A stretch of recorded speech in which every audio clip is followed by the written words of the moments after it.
On this episode of Lingkod Bayan Diaries, ating tunghayan ang kwento ng isa sa ating mga honor awardees. To be a CSC Pag-asa Group Awardee is such an honor. Hindi namin siya inasahan, so we just wanted to put names on the innovations na naibigay namin sa Davao de Oro.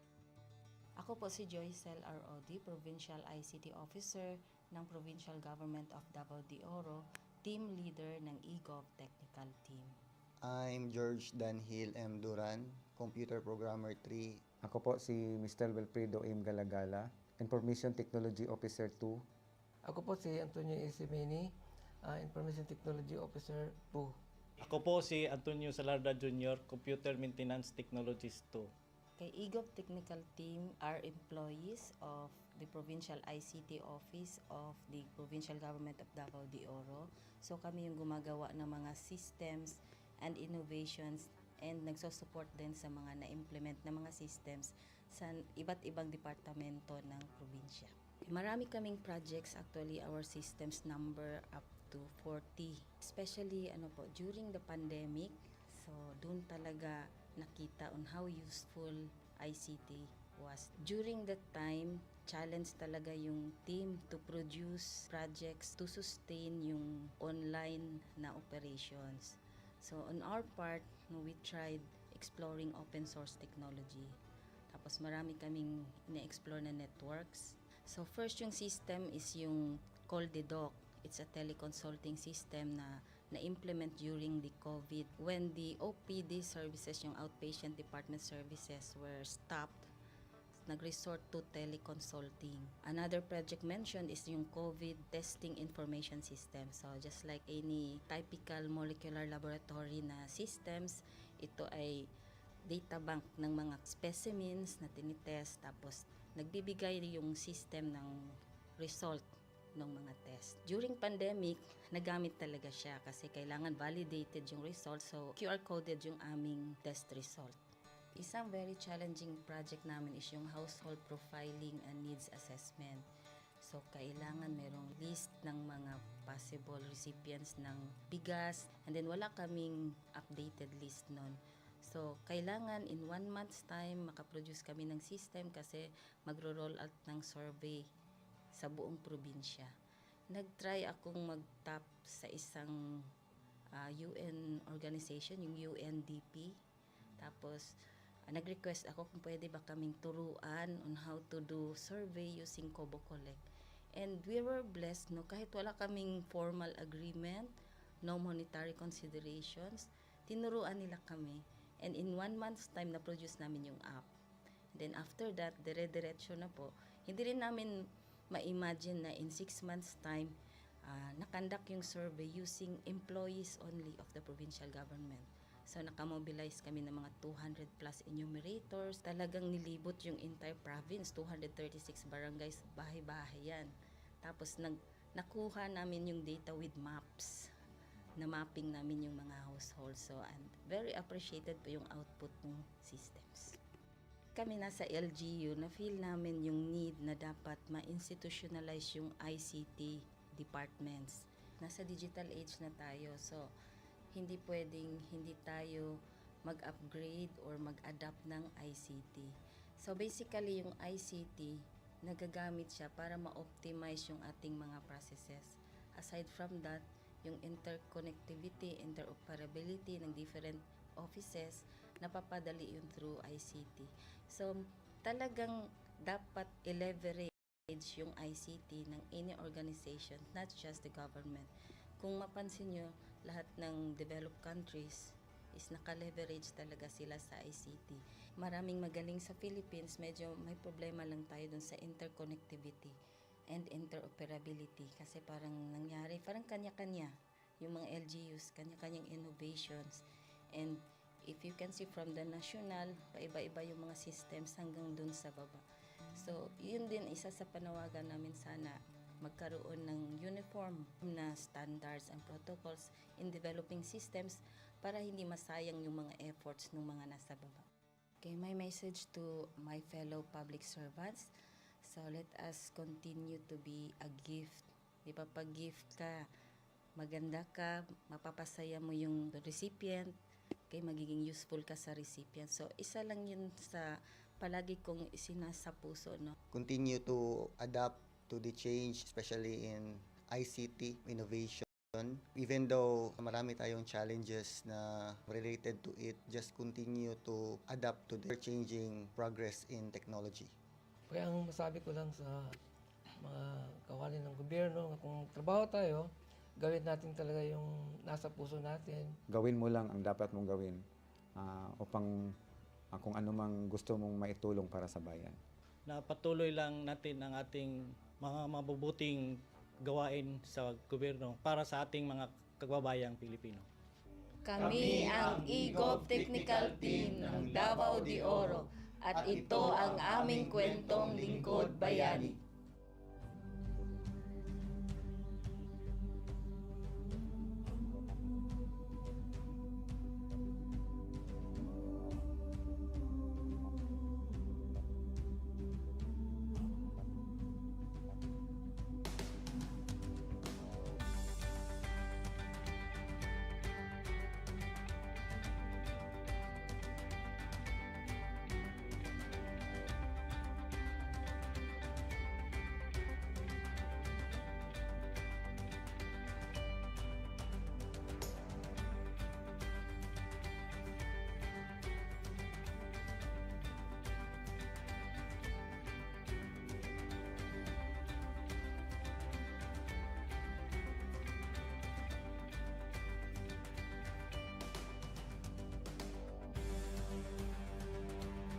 Inyong natunghayan ang kwento ng ating lingkod bayani.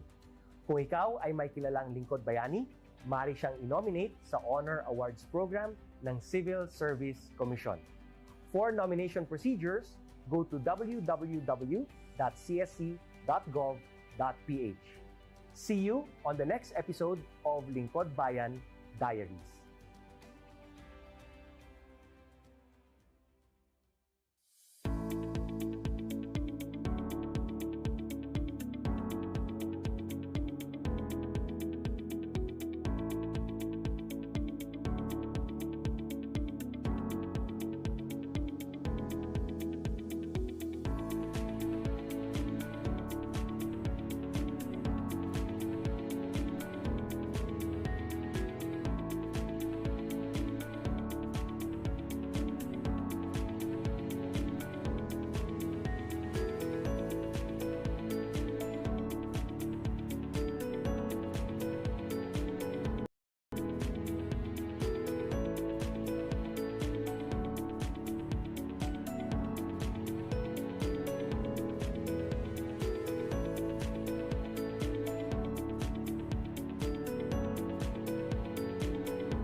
Good day to all of you.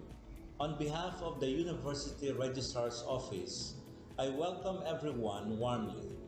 As the head of this esteemed institution, I am privileged to introduce our office and share the services we provide. The University Registrar's Office serves as the administrative heart of our university, functioning as a central hub for academic records, student enrollment, and course registration. We are dedicated to supporting the success of our students and personnel by ensuring the smooth operation of all educational processes. Our mission as an academic unit, the University Registrar's Office, will be taking care of the enrollment, graduation, and records management as it takes custody of academic records of all graduates and the issuance of official academic documents of students and graduates. Whether you are a current student, a prospective applicant, a faculty member, or an alumnus, our dedicated team is here to assist you. From guiding you through the enrollment process to helping you access and maintain your academic records, we are committed to providing exceptional service with efficiency and professionalism. In addition to our core responsibilities, we are continually strive to improve our services by embracing technological advancements and streamlining our operations. We aim to enhance accessibility, transparency, and convenience for all clients, allowing you to focus on what matters most, your education and intellectual growth. As University Registrar, I am honored to lead a team of talented professionals passionate about supporting your academic journey. We understand the challenges and aspirations of higher education and are dedicated to serving as your trusted partner throughout your time at our university. In closing, I extend my heartfelt welcome once again. The University Registrar's Office is here to assist, inspire, and empower you as you embark on your intellectual endeavors. We look forward to collaborating with you and contributing to your success in every possible way. Thank you, and may this be the beginning of a remarkable academic journey for each of you as a university for humanity.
social work, midwifery, nursing, education, engineering.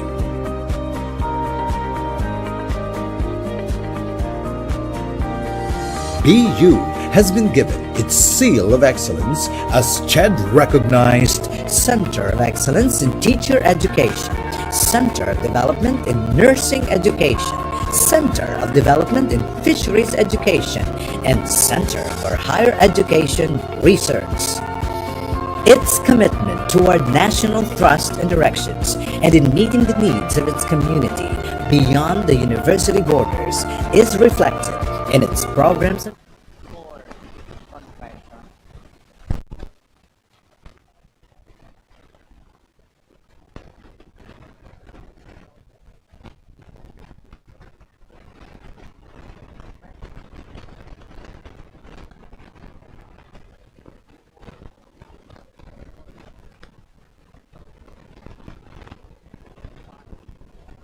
receive the Holy Communion.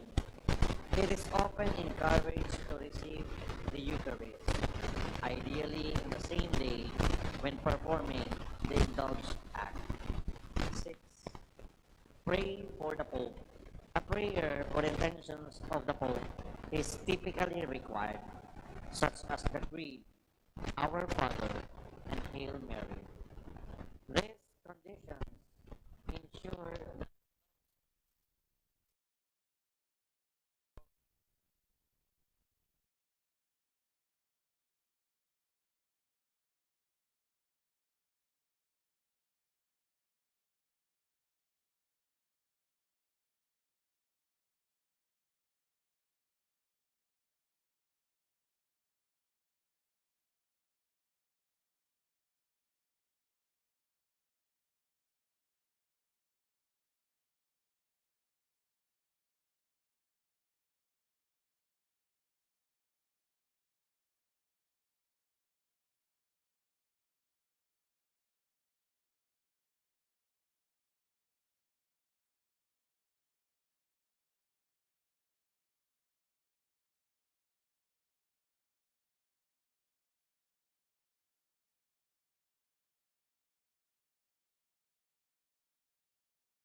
and sisters in Christ, we are gathered today for this Eucharistic celebration to give thanks for all the blessings and graces for God has given to us, and we ask for mercy and pardon for our shortcoming. In preparation for the interns for their final activity for their 4 years to stay in the IPSR, the pag-antabay, touching, and candlelighting ceremony. May I request everyone to please stand as we join singing the entrance hymn.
Together with our intentions, let us pray.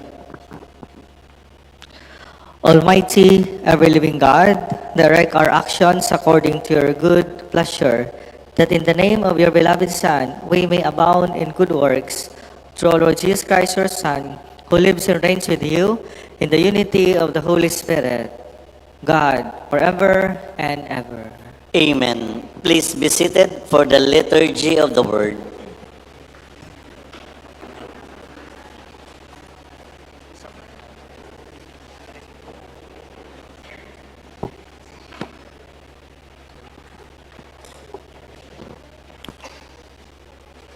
A reading from the letter to the Hebrews.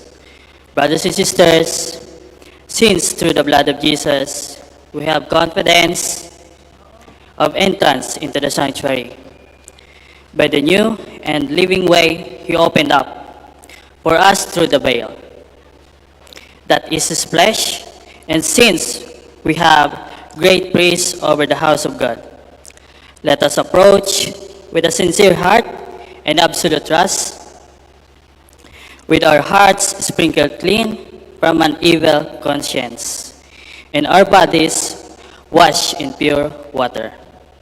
Let us hold unwavering to our confession that gives us hope, for who made the promise is trustworthy. We must consider how to rouse one another to love and good works. We should not stay away from our assembly, as is the custom of some, but encourage one another. And this is all, the more as you see the day drawing near. The word of the Lord. Thanks be to God. Responsorial Psalm. Lord, this is the people that longs to see your face. Lord, this is the people that longs to see your face. The Lord's are the earth and its fullness, the world and those who dwell in it, for he founded it upon the seas and established it upon the rivers. Lord, this is the people that longs to see your face. Who can ascend the mountain of the Lord, or who may stand in his holy place? He whose hands are sinless, whose heart is clean, who desires not what is in vain. Lord, this is the people that longs to see your face. He shall receive a blessing from the Lord, a reward from God, his Savior. Such is the race that seeks for him, that seeks the face of the God of Jacob. Lord, this is the people that longs to see your face. Please stand to honor the gospel.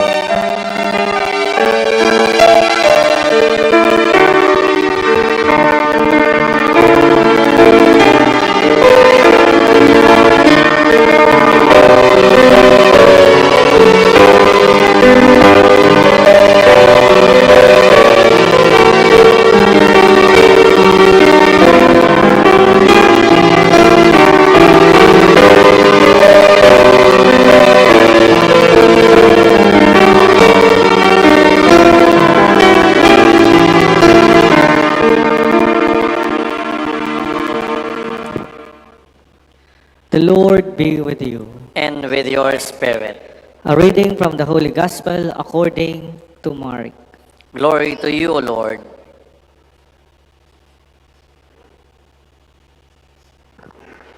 Jesus said to his disciples, "Is a lamb brought in to be placed under a place on a lampstand? For there is nothing hidden except to be made visible, nothing in secret except to come to light. Anyone who has ears to hear ought to hear." He also told them, "Take care what you hear. The measure with which you measure will be measured out to you, and still more will be given to you. To the one who has, more will be given, and from the one who has not, even what he has will be taken away." Brothers and sisters, the gospel of the Lord. Praise to you, Lord Jesus Christ. Please be seated.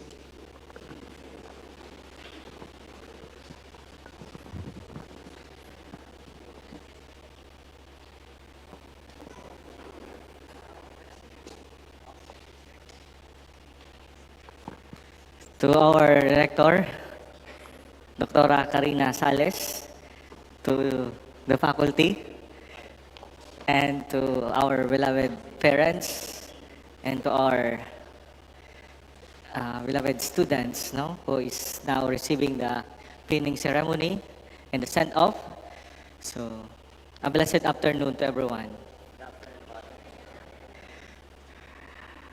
As we celebrate this pinning ceremony, we are guided by the words of Jesus, no? That we are called to be light like the lamp. No?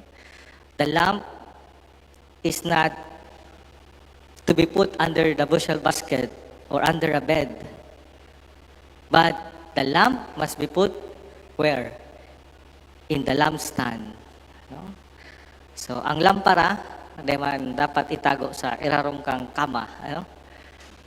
Ang lampara, dapat yaon sa pinutan, ano? Yaon sa tahaw, tayo na magliwanag.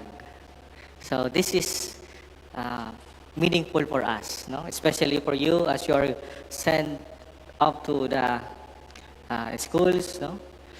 You will start your mission. So this is a good reminder for us, no? That we are light, just like Jesus.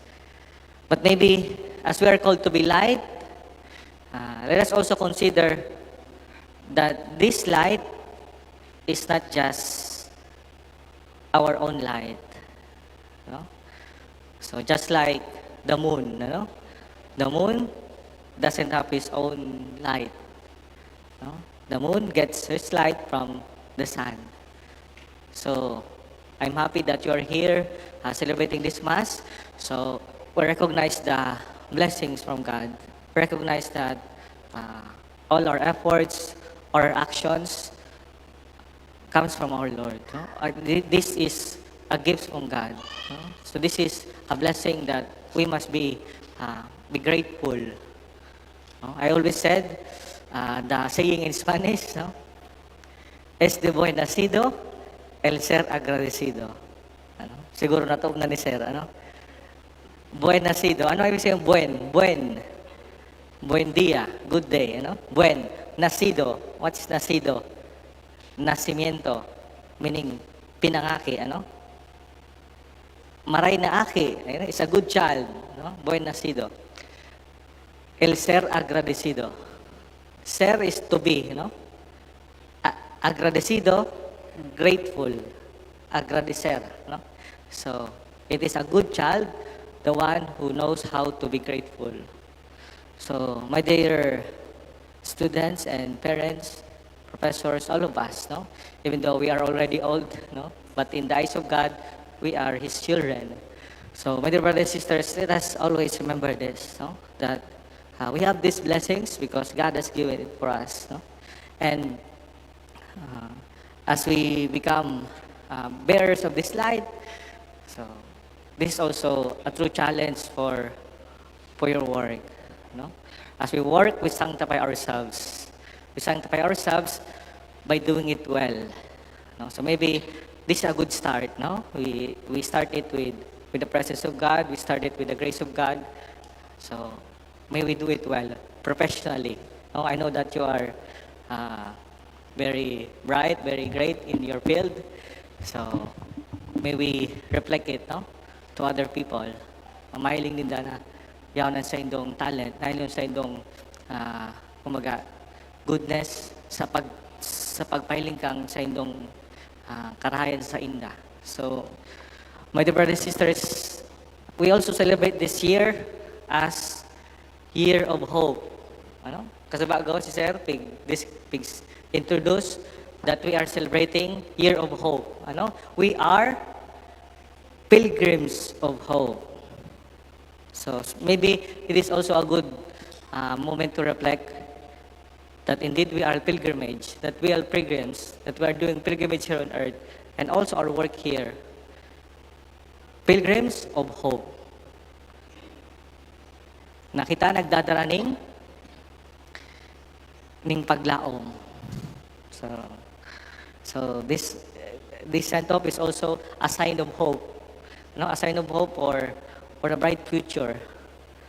No? So, but for me, I would like also to reflect the acronym of hope. No? So we can also put acronym on hope. You know? Hope can mean harmony. No? So, my dear brothers and sisters, we can only be in harmony if we are with our Lord. No? So, iyan ang matang harmony sa tuyang buhay. You know? Yung matang harmony sa tuyang bilog na pagkatao. No? So, in our life, we have different aspects. Ano? Yaon ang community life, yaon ang intellectual, yaon ang work, professional, yaon ang family, yaon ang social. But for me, the one that will harmonize our life is our Lord. No? So sa tuyang buhay spiritual. So maybe as we continue this Mass, we ask for blessing of God, no? That it will give harmony in our lives. Ano? Harmony na makuambot sabihin na parehas gabos. Ano? We have diversity. No? But with God, we are one. Ano? Unity in diversity. Ano? Nasararo kita, iyong matang harmony sa tuyang buhay. Ano? If we have our life, if we have God, if we have love. Sa bandang dyan, iyan ang mataong buhay sa tuya, mataong kolor sa tuyang buhay. So, H, harmony. And another, O stands for obedience. Ano? So, importante yung manang obedience. Ano? We do not work alone. Ano? We work as a team, especially in the field of academics, no? Of education. So, we must work as a team. And we must work in union with our principal. We must work also in morality, no? Even though we respect each other, but we must see that we have priority. You know, God is always above anything else. So, my dear brothers and sisters, we ask that may God guide us so that we may follow His will. No? Sabi nga duman sa these are the people who longs to be your people. No? So duman sa responsorial psalm, this is your people. So sana aron man kita kaya, no? We are the people who follow the path of our Lord. And then iyang mataong. And then kung yaong kita duman sa pagsunod sa mahal na Diyos, letter P, stands for peace. Pag yaon itong harmony, yaon itong pagsunod ta, so it will lead us to peace. Ano? Peace na ba kung warang problema? No? Minsan, pag una ta pag peace, wala sa ng problema. No? So, happy-happy lang. Ano? But peace is more deep. Ano? Peace is, we know that we are with our Lord. We know that we are doing what is good. No? So, my dear brothers and sisters, may we have this peace. So, we ask for God that may grant us this peace as you continue your journey. And letter E, what is E? For hope. E stands for empowerment. So, you are empowered here in your studies in Bicol University, but also we need to be more empowered in order to serve other people. Sisa yung ma-empower sa tuya. Siyempre, primero sa tuyang talent. Pero more than that, sabi ako ni Kasubago, bako lang kita ang liwanag, kundi haliin ni sa mahal na Diyos. So, if we recognize God, we can do many more things. Kung aram ta kung saan dapat kita mahagad ng tabang, mahagad ng kusog. And as we continue this Mass, may this light shine, and may we have hope. Hope that we may carry to other people. As we also light the candle today, your candle ceremony. Yes, sir? So, remember that this light is not just for ourselves. It must be shared. Tamang-tama man sa gospel, liwanag. So, candle, liwanag. Liwanag, not just for ourselves, but for others. Sino na ang magayon sa kandel? Ang kandel, warang sirbi pag dipig ilawan. So, magayon sa candle na pupuspos because it means na it serves its purpose. So, my dear brothers and sisters, my dear parents, let us always ask for the help from God. No? And may this grace from God enables us, empowers us to be hope for many people, to be hope for our family and for our community. Amen. So we continue the Mass with the prayers of the faithful.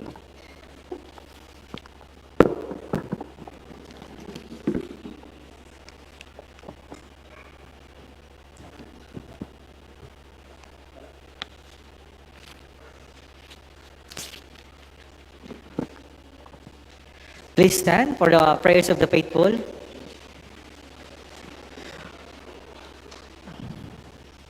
To God the Father Almighty, dear brothers and sisters, may every prayer of our hearts be directed for His will. It is that all humanity should be saved and come to the knowledge of the truth. Our response, Lord, hear our prayer. Lord, hear our prayer.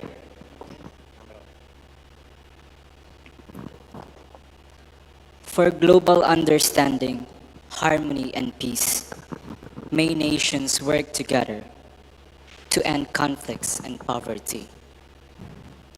Let us pray to the Lord. Lord, hear our prayer.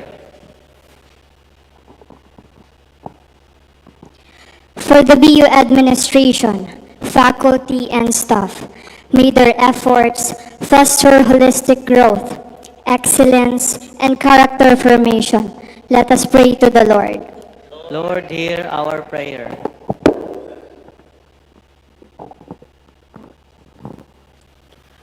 For all student interns, may they find wisdom, perseverance, and faith in their academic journey. Guide them, Lord, as they strive for academic excellence and personal growth. Let us pray to the Lord. Lord, hear our prayer. For our parents, ourselves, and the community, that the Lord may graciously grant them relief. Lord, hear our prayer. Lord, hear our prayer. So in the silence of our hearts, let us also pray for our personal intentions, especially for the students, for their work, and for the parents, and also for our good health and for our work, and also for our faith, no? That we may grow in our faith.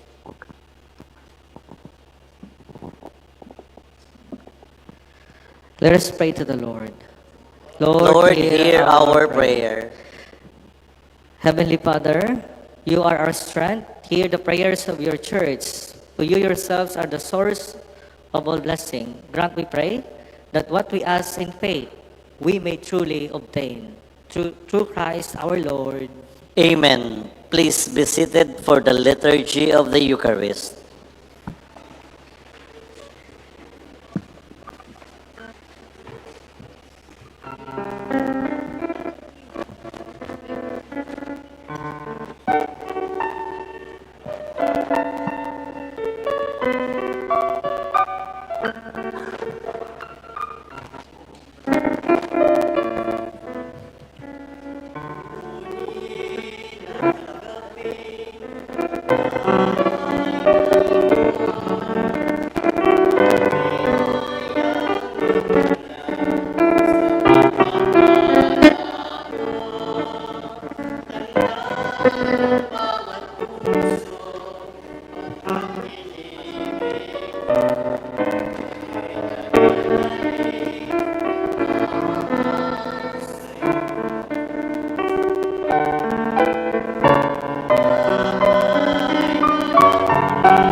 Pray, brethren, that my sacrifice and yours may be acceptable to God, the Almighty Father. May the Lord accept the sacrifice at your hands for the praise and glory of his name, for our good and the good of all his holy church. Grant, we pray, Almighty God, that receiving the grace by which you bring us to new life, we may always glory in your gift. Through Christ our Lord. Amen. The Lord be with you. And with your spirit, Lift up your hearts. we lift them up to the Lord. Let's give thanks to the Lord our God. It is right and just. It is still right and just, our duty in our salvation, always and everywhere to give you thanks. Lord, Holy Father, Almighty Eternal God, through Christ our Lord. His death we celebrate in love. His resurrection we confess with living faith. And his coming in glory we await with unwavering hope. And so with angels and the saints we praise you, as without end we acclaim.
You are indeed holy, O Lord, the fount of all holiness. Make holy, therefore, these gifts, we pray, but send it down your Spirit upon them like the dew fall, so that they become for us the body and blood of our Lord Jesus Christ.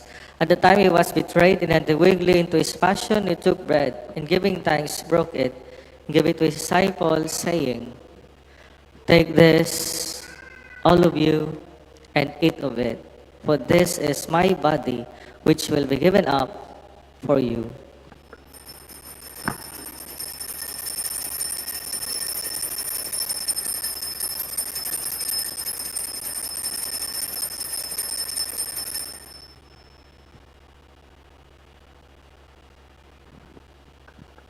In a similar way, when supper was ended, he took the chalice, and once more giving thanks, he gave it to his disciples, saying, Take this, all of you, and drink from it.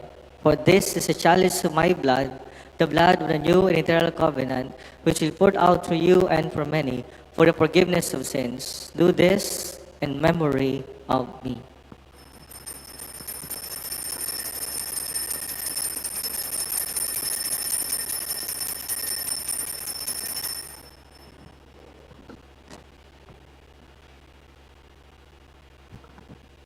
The mystery of faith.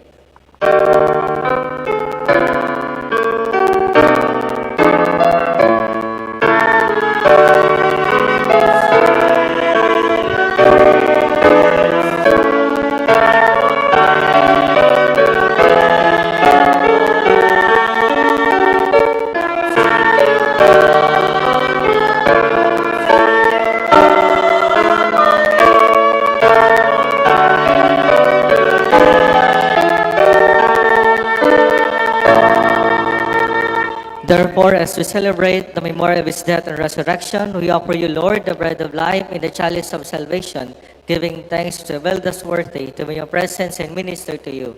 Humbly we pray that partaking of the body and blood of Christ, we be guarded into one by the Holy Spirit. Remember, Lord, your church spread throughout the world and bring her to the fullness of charity, together with Francis, our Pope, and Joel, our Bishop, and all the clergy. Remember also our brothers and sisters who have fallen asleep in the hope of the resurrection, and all who have died in your mercy, welcome them into the light of your face. Have mercy on us all, we pray, that with the Blessed Virgin Mary, Mother of God, with Saint Joseph, our spouse, with the blessed apostles, and all the saints who have pleased you throughout the ages. We merit to be co-heirs to eternal life, and we praise and glorify you through your Son, Jesus Christ. Through him, and with him, and in him, O God, Almighty Father, in the unity of the Holy Spirit, all glory and honor is yours, forever and ever.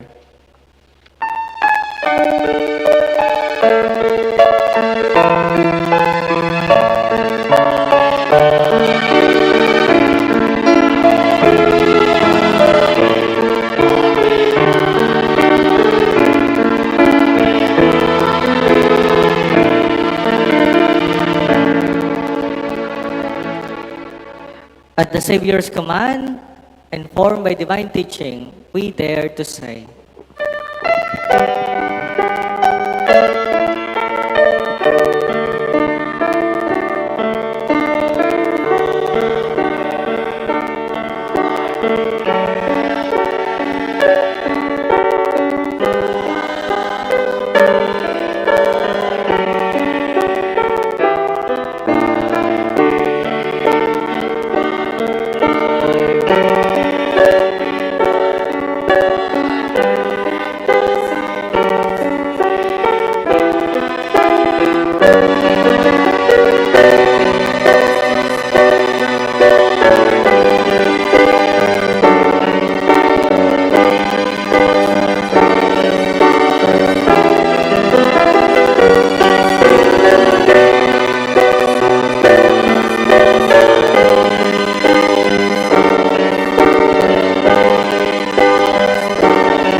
Deliver us, Lord, we pray, from every evil, and grace to grant peace in our days, that by the help of your mercy, we be always free from sin and safe from all distress, as we await the blessed hope in the coming of our Savior, Jesus Christ.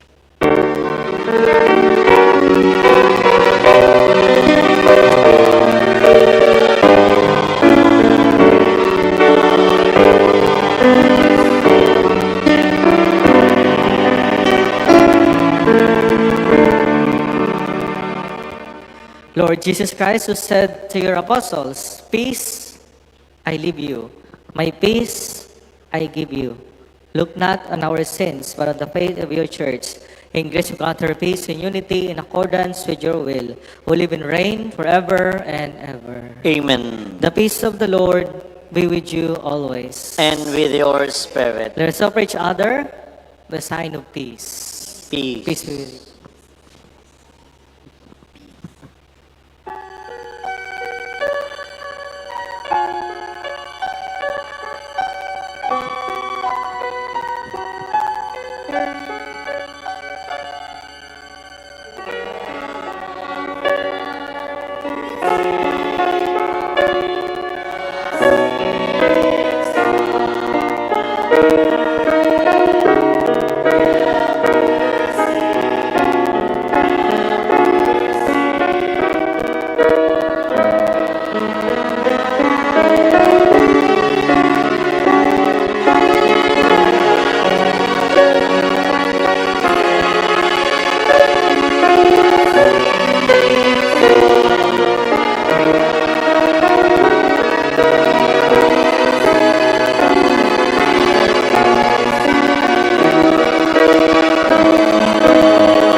Behold the Lamb of God.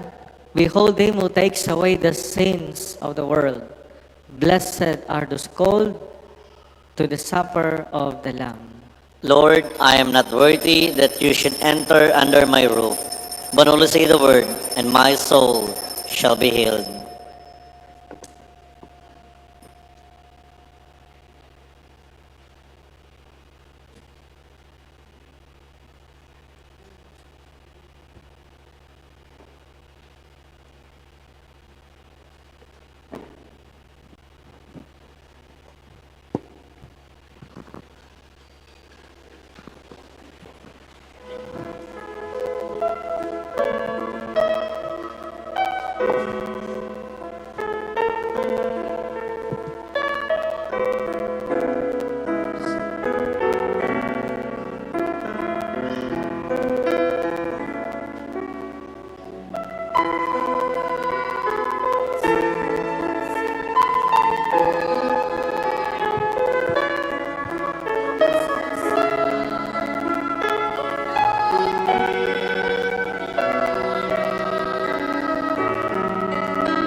Let us pray. Please stand.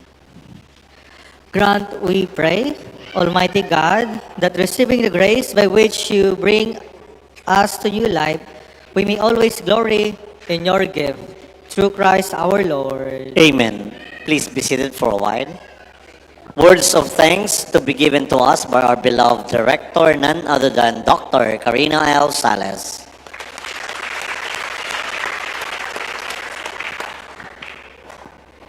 Sangaran po kan sa Kuyang Pag-iriba sa Institute of Physical Education, Sports and Recreation, asin sa Bicol University, sa pamamayo po ni President Benchi Niabres III. Kami po nagpapasalamat na maray sa pagdigdimo po Reverend Father Mark Cayago kan CP Major Seminary. Parakpakan ta po si Reverend Father. Pangduwa niya na po ining misa sa tuya ngunyan na aldaw. Sana po, Father, da ika po magsawa na magbalik-balik digdi sa muya. Salamat po sa pagpangadji mo sa muya po. Asin, salamat po kay Ma'am Lorenzana, Dr. Lorenzana po. Again, salamaton po.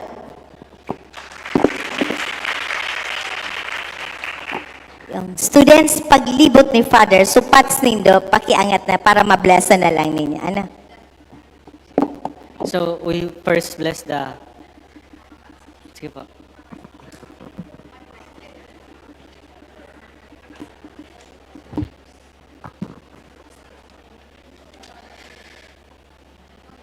Let us pray. Lord our God, in your wisdom and love, you surround us with the mysteries of the universe. In times long past, you sent us your prophets to teach your laws and to bear witness to your undying love. You sent us your Son to teach us by your word and example that true wisdom comes from you alone. Send your Spirit and bless this candles and patch, and may this be a symbol of their wisdom and blessing. Grant that during their work, may they devote themselves for the service and education. We ask this through Christ our Lord.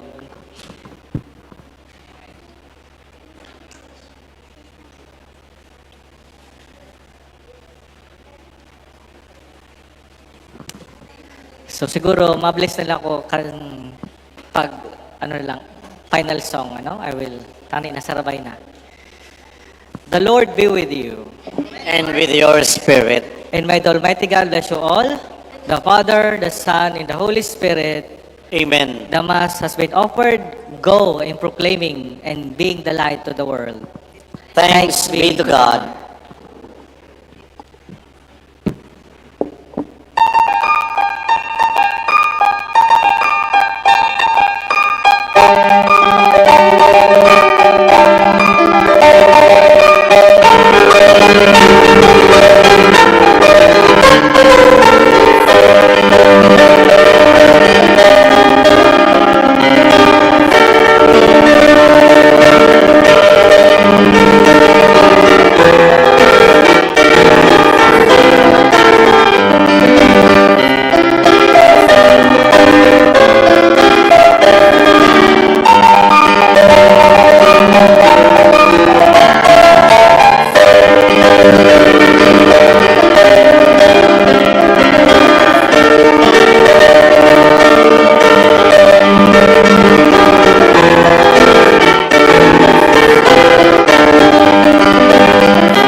Okay. FSC, mapapicture po kita kay Father. Igwa po digdi sa baba na matirindog ang iba po digdi sa taas. FSC, let's be ready. Lagyan natin ang ikuan dito.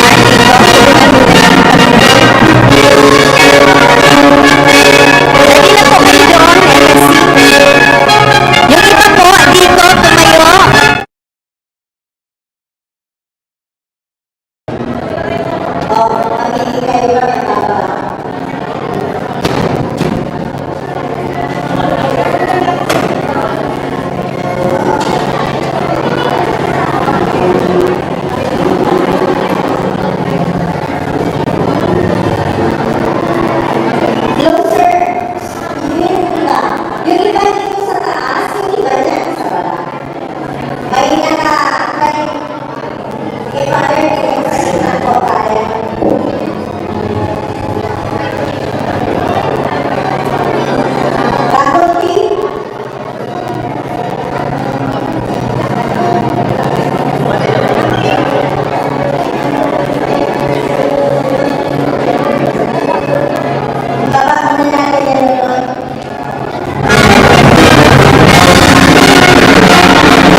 Wala na naman gusto dito sa baba. Mas pogi pa yung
Bicol University, or BU, the premier university in the Bicol region, Philippines, is a SUP Level 4 institution by Department of Budget and Management, or DBM standards, established on June 21, 1969, following the passage of Republic Act 5521.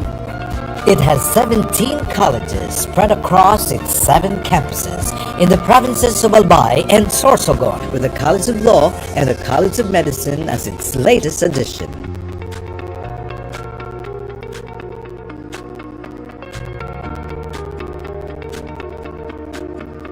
And recently, the Doctor of Dental Medicine and Doctor of Veterinary Medicine. As of latest count, Bicol University has 82 AACUP accredited academic programs, with 3 programs accredited at level 4. It is also a level 3 accredited institution whose reputation as the premier university in the Bicol region is rooted in its consistent top-level performance in various licensure examinations, becoming recognized as top-performing school in accountancy, social work, midwifery, nursing, education, engineering.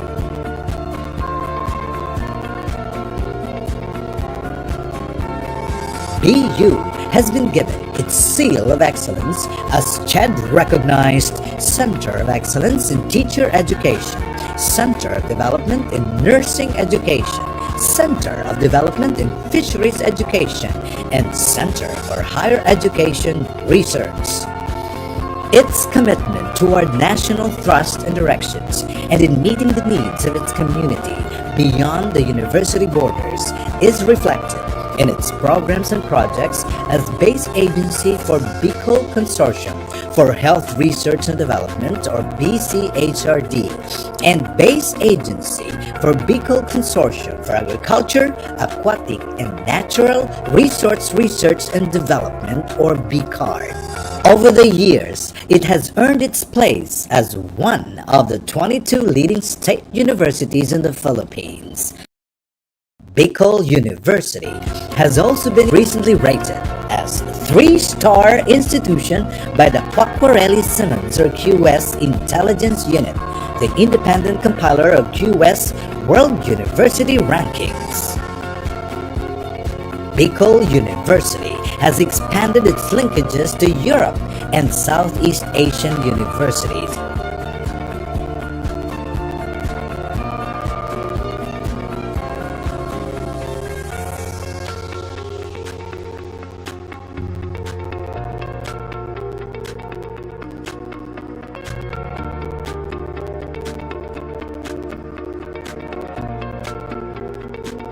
This is Bicol University.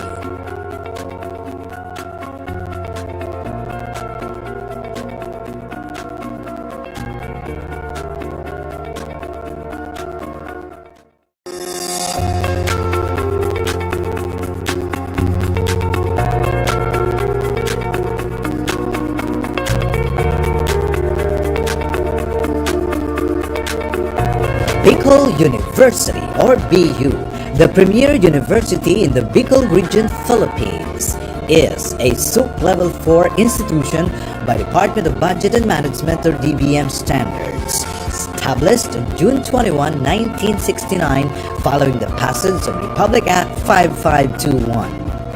It has 17 colleges spread across its 7 campuses in the provinces of Albay and Sorsogon, with the College of Law and the College of Medicine as its latest addition.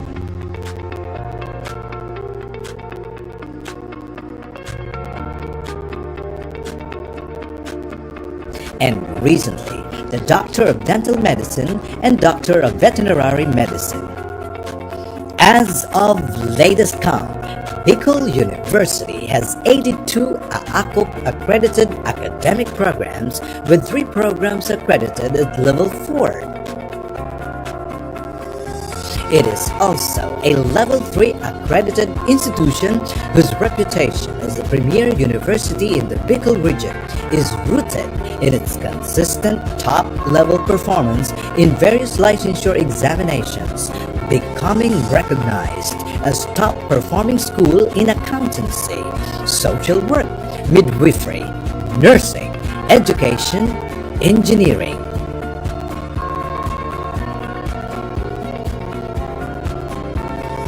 BU has been given its seal of excellence as CHED recognized Center of Excellence in Teacher Education, Center of Development in Nursing Education, Center of Development in Fisheries Education, and Center for Higher Education Research. Its commitment toward national thrust and directions and in meeting the needs of its community beyond the university borders is reflected in its programs and projects as base agency for Bicol Consortium for Health Research and Development, or BCHRD, and base agency for Bicol Consortium for Agriculture, Aquatic, and Natural Resource Research and Development, or BICAR. Over the years, it has earned its place as one of the 22 leading state universities in the Philippines.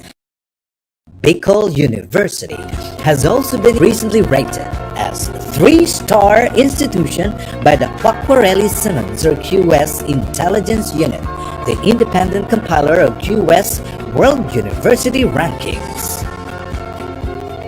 Bicol University has expanded its linkages to Europe and Southeast Asian universities.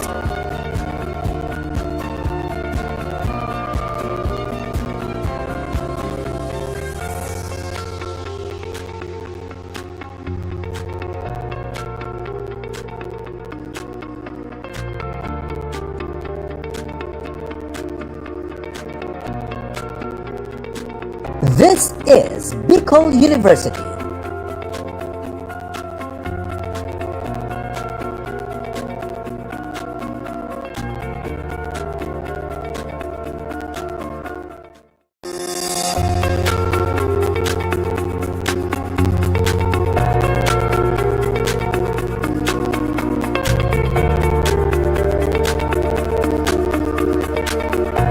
Bicol University, or BU, the premier university in the Bicol region, Philippines, is a SUC Level 4 institution by Department of Budget and Management, or DBM standards, established on June 21, 1969, following the passage of Republic Act 5521. It has 17 colleges spread across its 7 campuses in the provinces of Albay and Sorsogon, with the College of Law and the College of Medicine as its latest addition.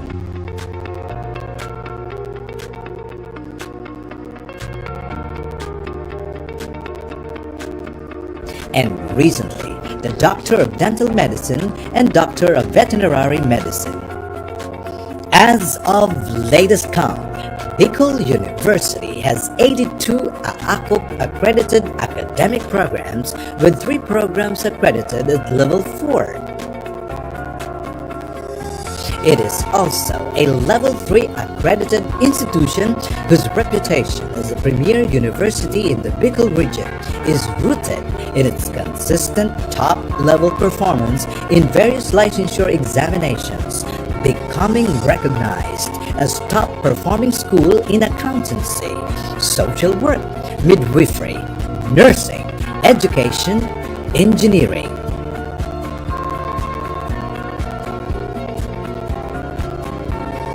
BU has been given its seal of excellence as CHED recognized Center of Excellence in Teacher Education, Center of Development in Nursing Education, Center of Development in Fisheries Education, and Center for Higher Education Research. Its commitment toward national thrust and directions and in meeting the needs of its community beyond the university borders is reflected in its programs and projects as base agency for Bicol Consortium for Health Research and Development, or BCHRD, and base agency for Bicol Consortium for Agriculture, Aquatic, and Natural Resource Research and Development, or BICAR. Over the years, it has earned its place as one of the 22 leading state universities in the Philippines. Bicol University has also been recently rated as 3-star institution by the Quacquarelli Simmons or QS Intelligence Unit, the independent compiler of QS World University Rankings. Bicol University has expanded its linkages to Europe and Southeast Asian universities.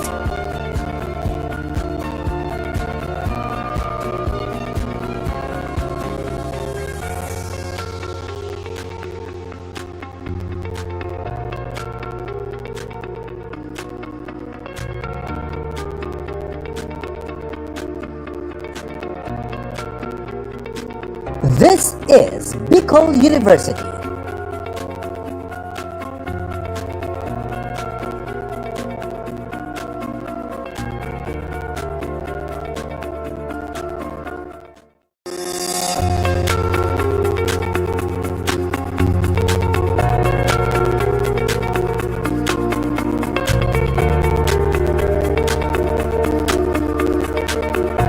Bicol University or BU, the premier university in the Bicol region, Philippines, is a SUC Level 4 institution by Department of Budget and Management or DBM standards, established on June 21, 1969 following the passage of Republic Act 5521. It has 17 colleges spread across its 7 campuses in the provinces of Albay and Sorsogon, with the College of Law and the College of Medicine as its latest addition.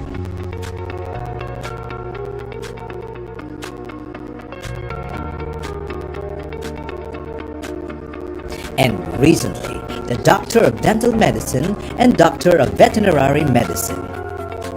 As of latest count, Bicol University has 82 AACOP accredited academic programs, with 3 programs accredited at Level 4.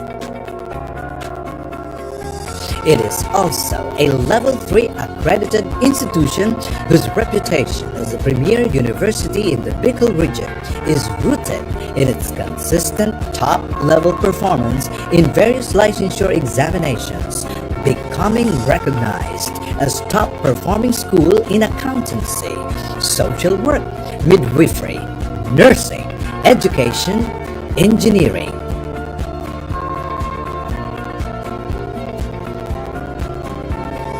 BU has been given its seal of excellence as CHED-recognized Center of Excellence in Teacher Education, Center of Development in Nursing Education, Center of Development in Fisheries Education, and Center for Higher Education Research. Its commitment toward national thrust and directions and in meeting the needs of its community beyond the university borders is reflected in its programs and projects as base agency for Bicol Consortium for Health Research and Development or BCHRD and base agency for Bicol Consortium for Agriculture, Aquatic and Natural Resource Research and Development or BCARD. Over the years, it has earned its place as one of the 22 leading state universities in the Philippines. Bicol University has also been recently rated as 3-star institution by the Quacquarelli Simmons or QS Intelligence Unit, the independent compiler of QS World University Rankings. Bicol University has expanded its linkages to Europe and Southeast Asian universities.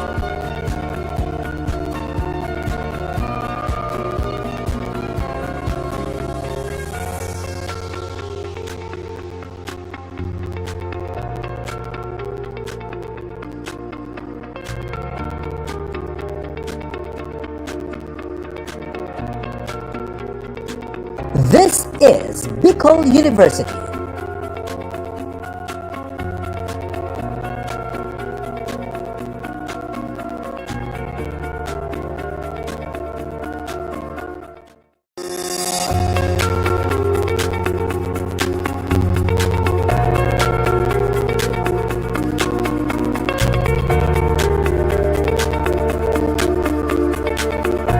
Bicol University or BU, the premier university in the Bicol region, Philippines, is a SUP Level 4 institution by Department of Budget and Management or DBM standards, established on June 21, 1969 following the passage of Republic Act 5521. It has 17 colleges spread across its 7 campuses in the provinces of Albay and Sorsogon, with the College of Law and the College of Medicine as its latest addition.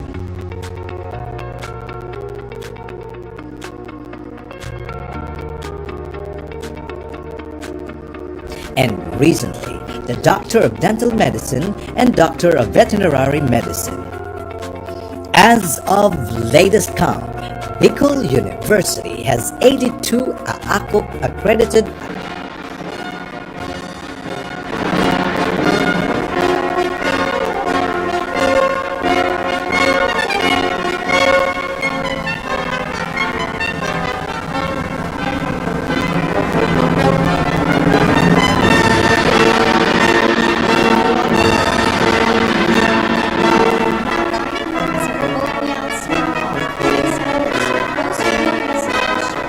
The bidding and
by Professor Marklen Tejada.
You may be seated. The term pag-antabay often embodies the idea of serving and toward others. In some contexts, it also refers to being careful to assist someone. In today's event, this month emphasizes our role as a bridge to the success of our students. Each of us can serve as a role model, exemplifying hard work, dedication,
It is with great honor and excitement that I welcome all of you to this special meeting, the Patching and Candle Lighting Ceremony for the interns of Bicol University's Bachelor of Exercise Science and Sports Sciences, majoring in Fitness and Sports Management,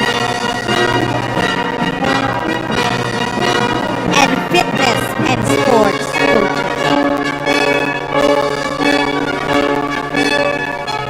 Today marks a significant milestone in your academic journey as you take a step closer to your professional careers in the field of sports science, fitness, rehabilitation, and performance.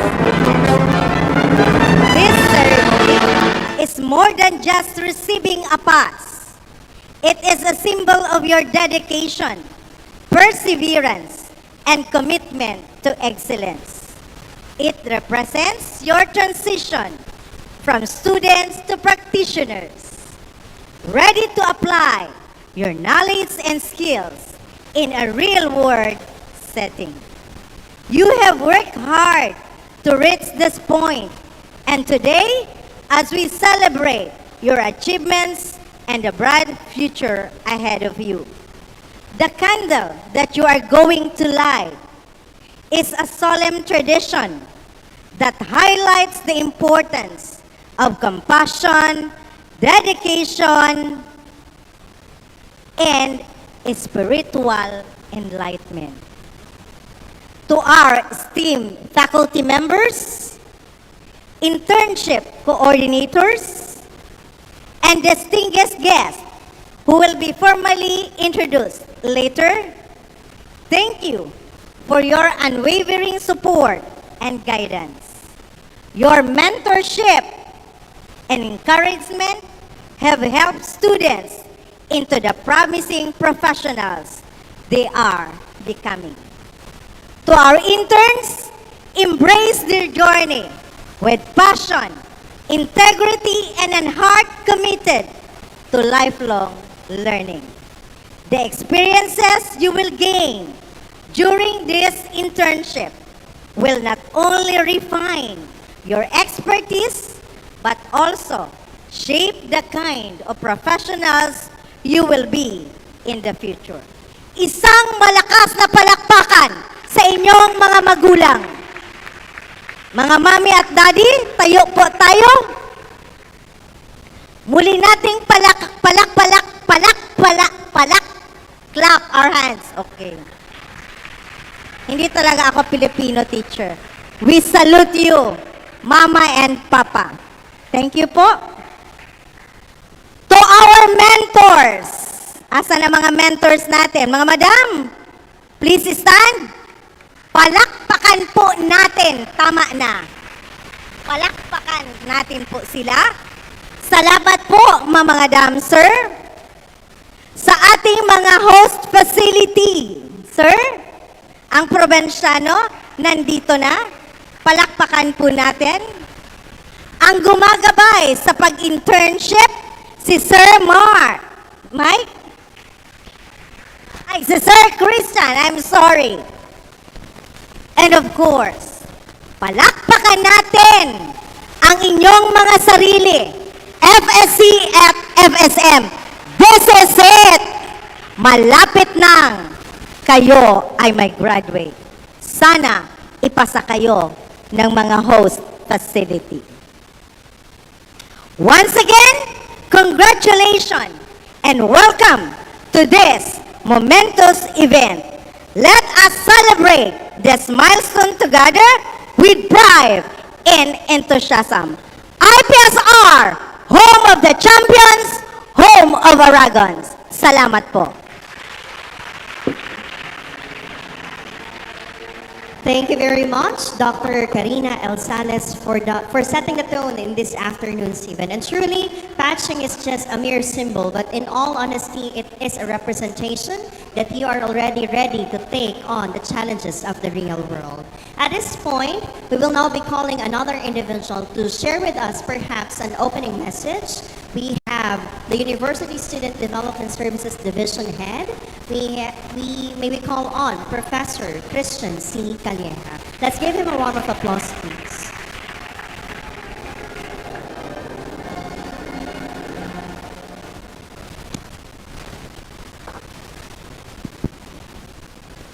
Good afternoon to everyone.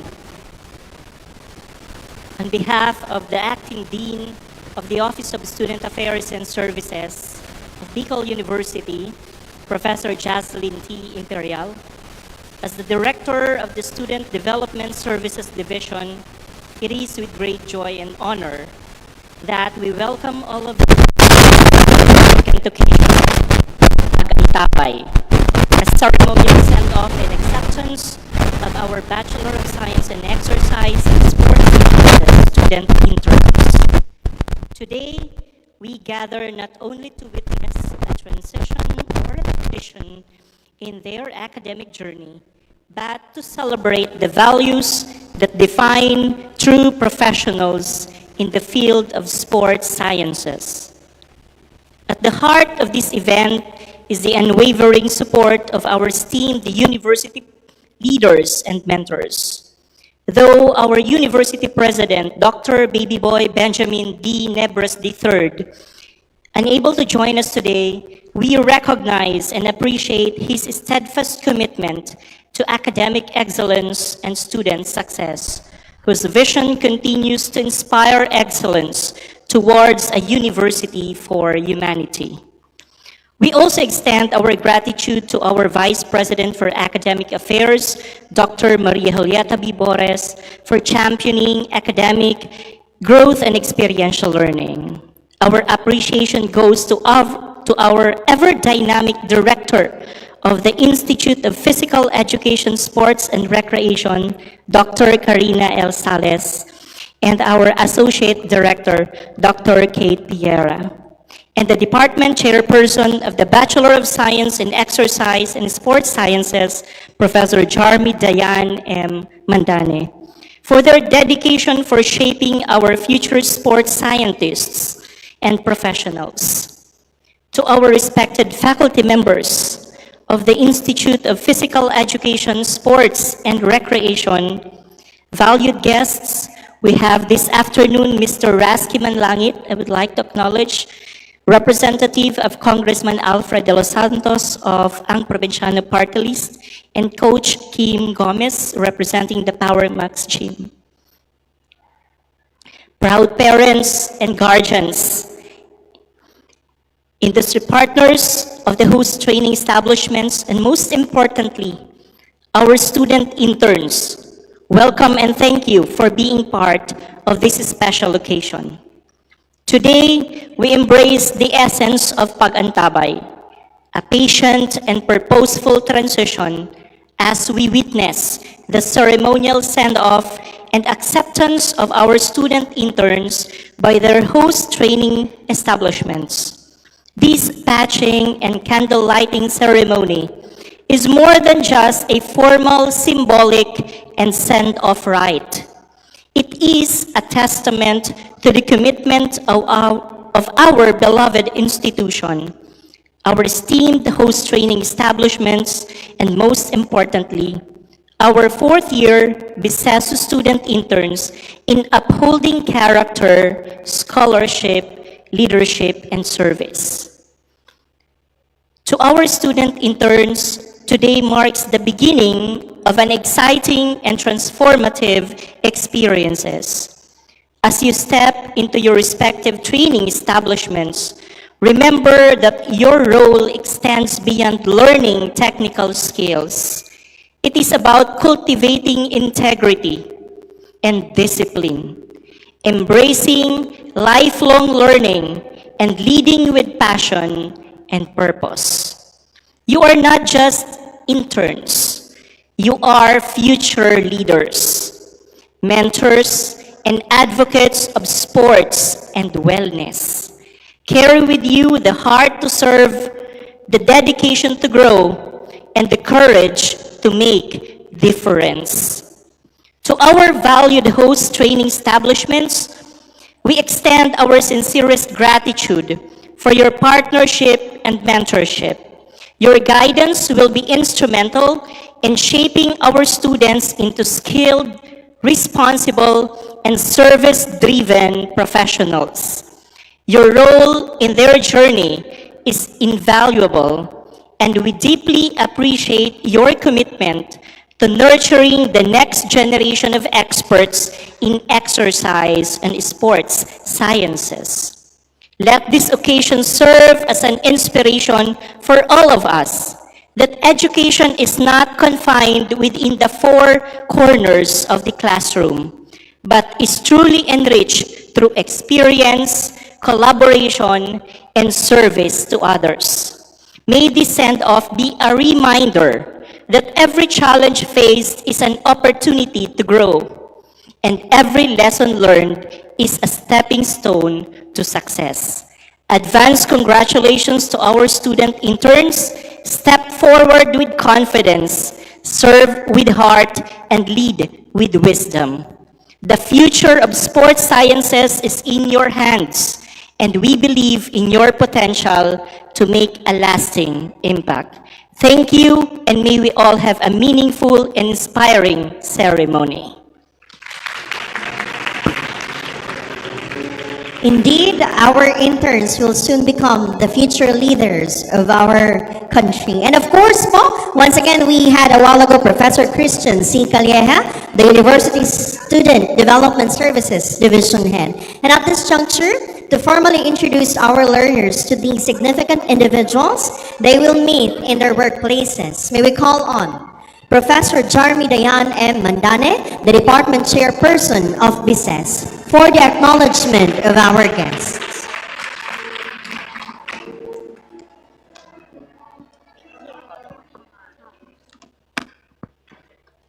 A pleasant afternoon to everyone. I am honored to acknowledge our esteemed guest for the patching and candle lighting ceremony. Dubbed as Pag-Antabay, a ceremonial send-off and acceptance of host training establishment for the fourth-year Bachelor of Science and Exercise and Sports Sciences students at the Institute of Physical Education, Sports and Recreation. Today, we have the privilege of being in the presence of our guests to share their acceptance message in a while. Let us give a warm applause to our host training establishments. Representing Honorable Alfred de los Santos of Ang Provinciano Party List, let us give a round of applause to Sir Rasky Manlangit. Together with him is Sir Rael Arimado of Ang Provinciano Party List staff. Power Max Gym and Fitness Center is represented by Coach Jim Gomez, a personal trainer, and also an alumni of the BICES program, and also an alumni of the Fitness and Sports Coaching program. Representing Honorable Joey Salte Salceda of the 2nd District Congressional Office is Honorable Iggy Ohano, Councilor of City Government of Legazpi, which will be arriving soon. This ceremony serves as a symbolic transition from academic achievement to practical deployment in the field of sports and recreation.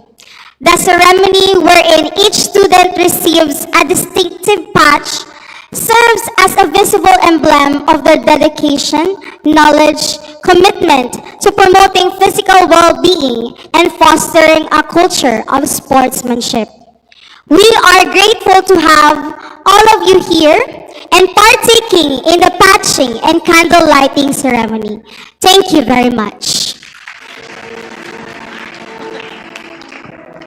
And thank you as well, Ma'am Jarmy, Dayan, and Mandan. And of course, dear learners, make sure to be familiar with the important individuals we have this afternoon because you will be facing them most of the times as you gain experiences from their workplaces. And yes po, once again, welcome sirs to our events, and of course, your presence is already a gift to all of us. Since we have no inspirational message this afternoon, it is indeed sometimes a mixed emotion when you're going to enter the workplace. However, let us all remember that we are already skilled, and it's now time for us to tap more on these capacities that we have in ourselves. At this point, we will be calling on the individuals to start with the patching ceremony. Once again, we have from Ang Provinciano Party List, we have Sir Rasky Manlangit and Sir Rael Arimado.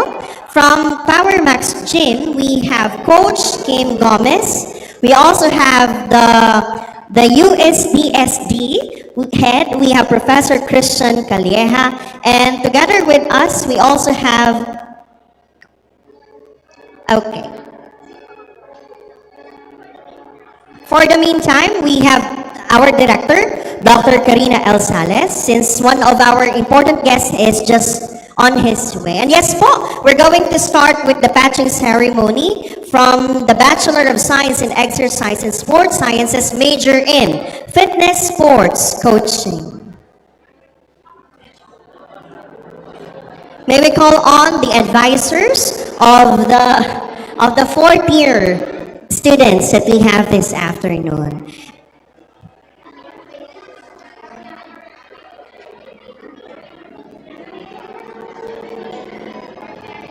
To present with you the advisor of FSC, we have Professor Jazz Daniel Gonzalez.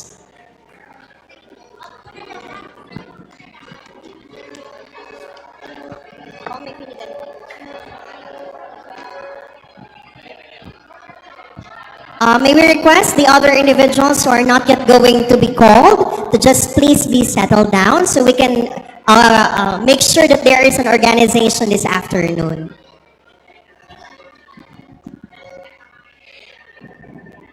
Good afternoon, ladies and gentlemen. May I present to you the Bachelor of Science in Exercise and Sports Science, major in Fitness and Sports Coaching student interns. Alemania John Kirby Mahar. Ansu Sosolito Jr. Laral. Apulan Joscoro II Nunez. Armario Reynald Ador.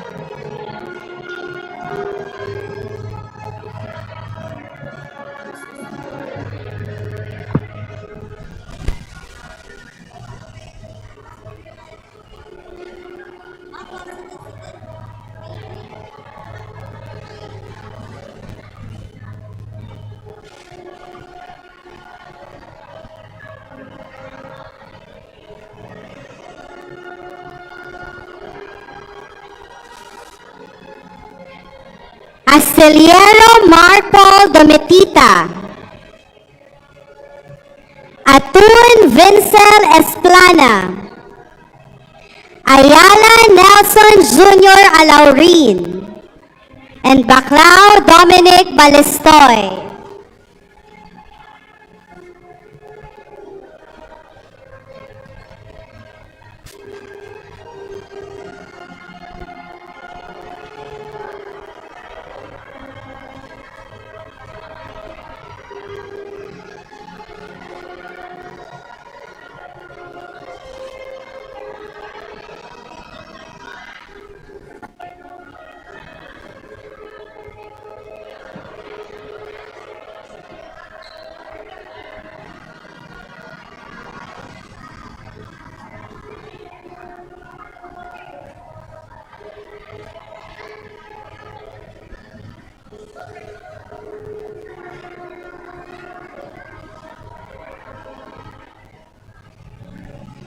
Juan Carlos Heidi Boquel. Maricas Luis Ann Imperial. Capariño Carlo Lunas. And Castor Margie Ann Manis.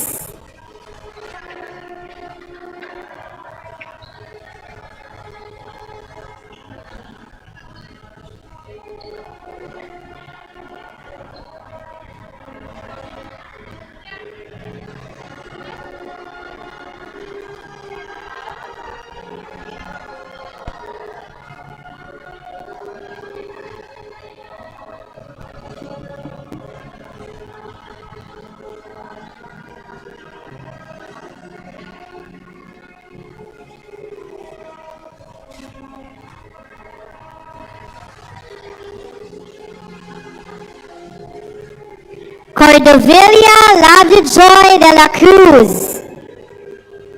Demetilio Kenneth Angelo Mangampo. Deuna Francine Diwata. And Jeronimo Crisabel Humalon.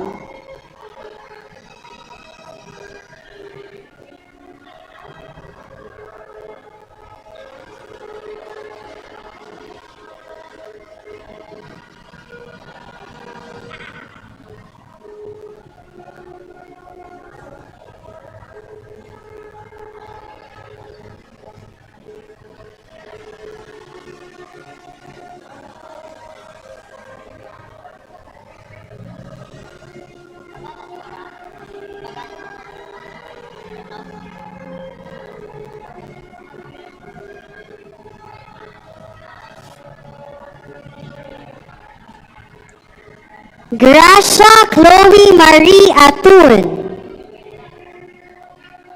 Gua Jude Christopher Nunez. Herrera Jerlyn Nahe. and Herrera Jessamay Lita.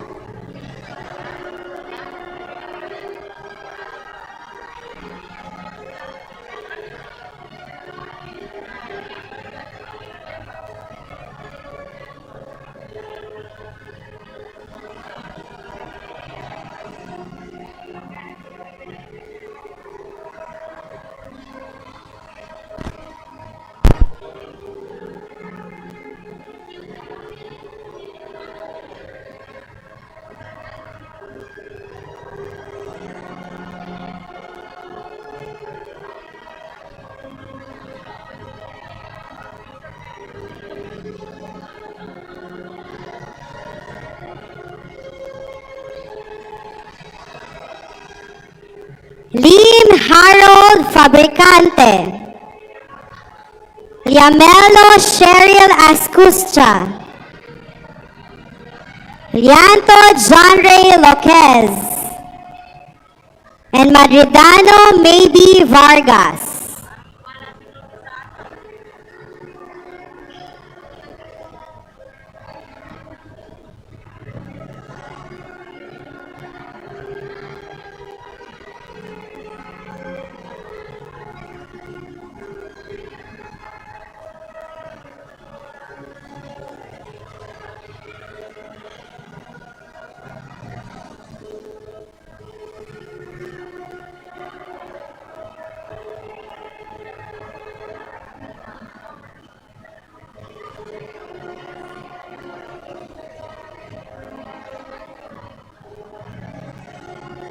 Manrique Ivy Montes.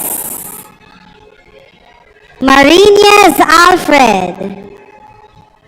Martinez Francis Cedric Ayes. Monsalve Daniel Ira Magdaraog.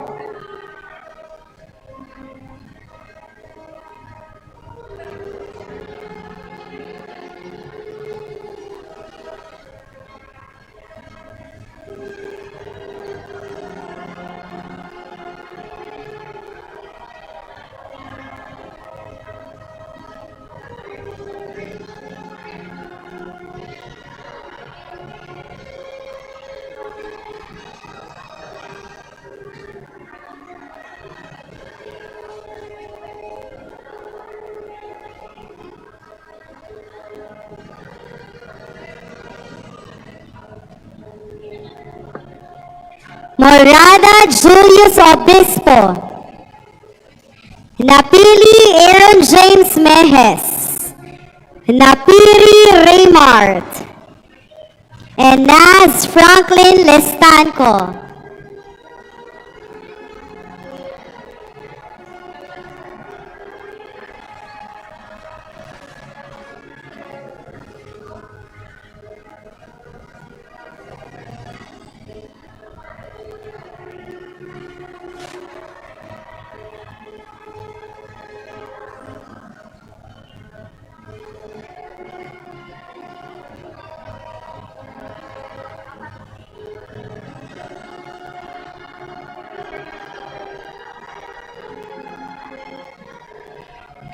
Nunez Kervin Armario.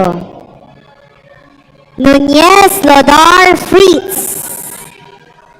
Nunez Mark Ricafort. Obenia Marvin Wall.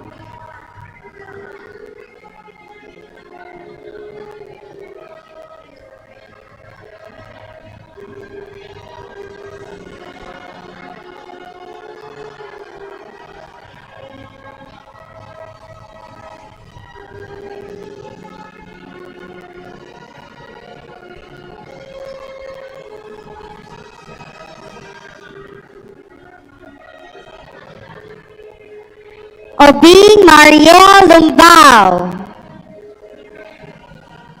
Ocfemia Jamaica Caballo. Osera Jomar J. Salgado.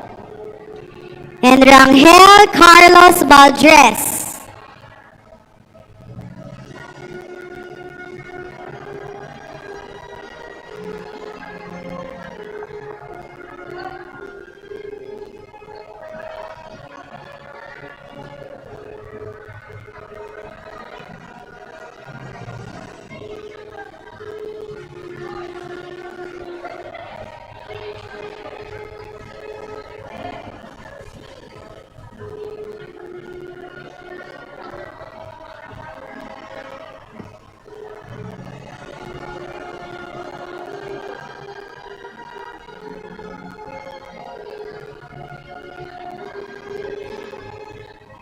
Remolar Joshua Ativo. Rayola Michael John Vibar. Rufo Ivan Hardin. Usero Janiel Banila.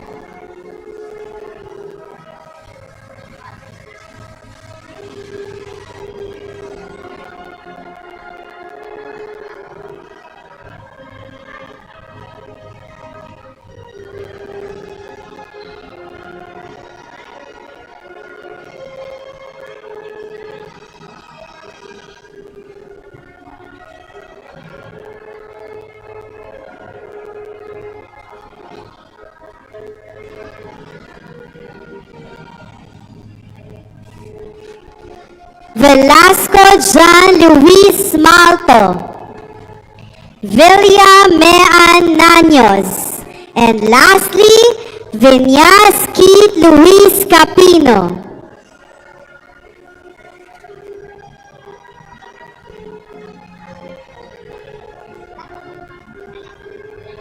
Those are the students from the fitness sports coaching. We're now going to call on the advisor for the fitness sports management, Professor Jarmy Dayan Mandane. There you have it, ladies and gentlemen, the Bachelor of Science in Exercise and Sports Science, major in fitness and sports coaching, student interns.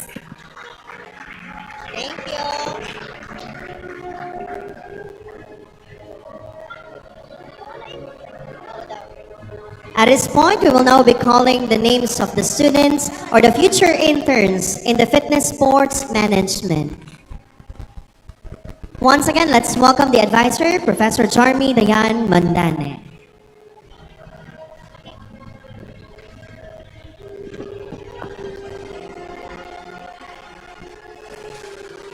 Fitness and Sports Management student interns. Abad Jansel. Aban John Moises. Alamo Maynard. Alzaga Al Angelo.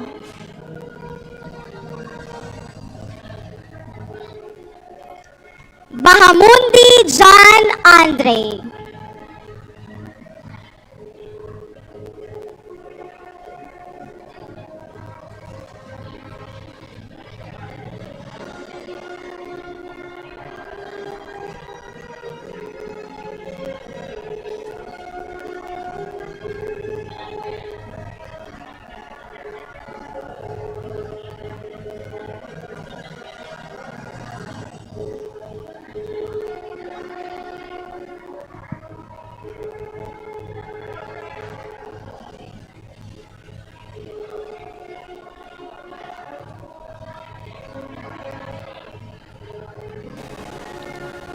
Balilo April Zaira. Baloloy Kukilin. Basalyote Erika. Benedito Jonel.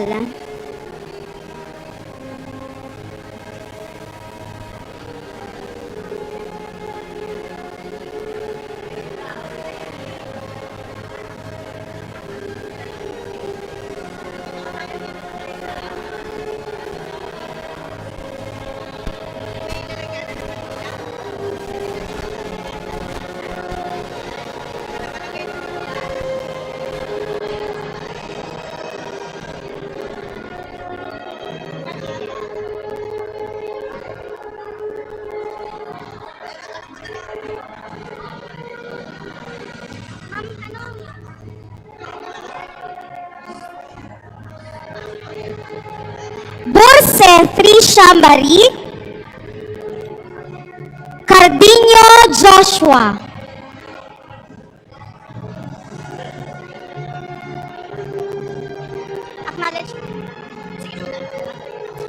Dado John Benedict. Dalde Patricia May. We would like to Joaquino Justin Clyde. We'd like to acknowledge the presence of Honorable Iggy Ohano, the representative from 2nd District Congressional Office.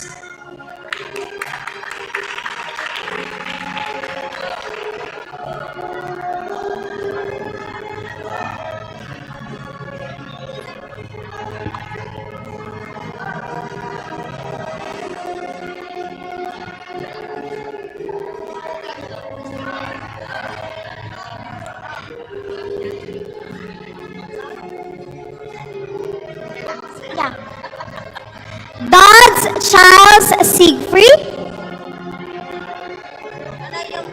Enriquez Angel Chintz, Espenar Jules Kevin,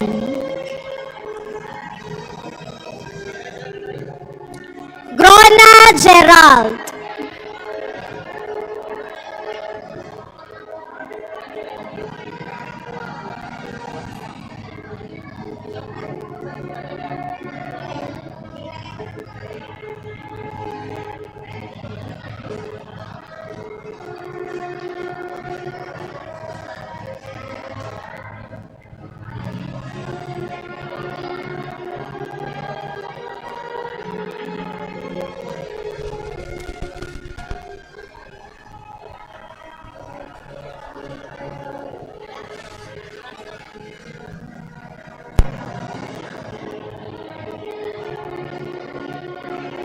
Gutierrez Orly, Herrera Mark Jones, Lagman Cheska Marie,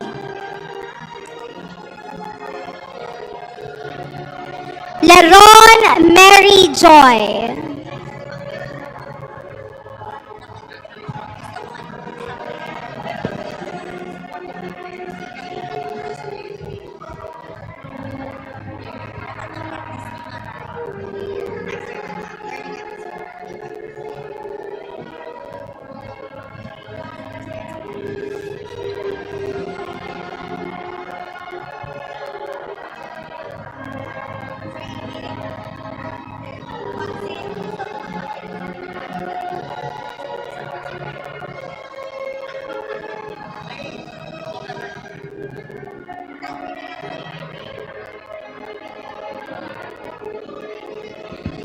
Lisa Adrian Roy, Yanetta John Paul,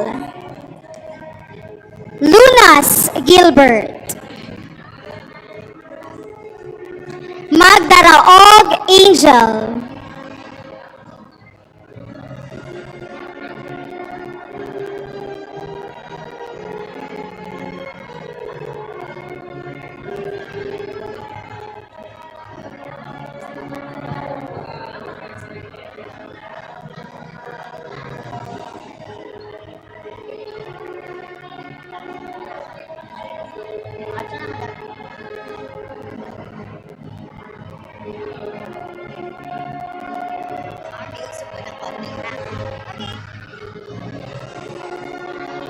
Magracia Brian, Mandreza Roland, Mangampo Sheila Marie, Marquez John Michael,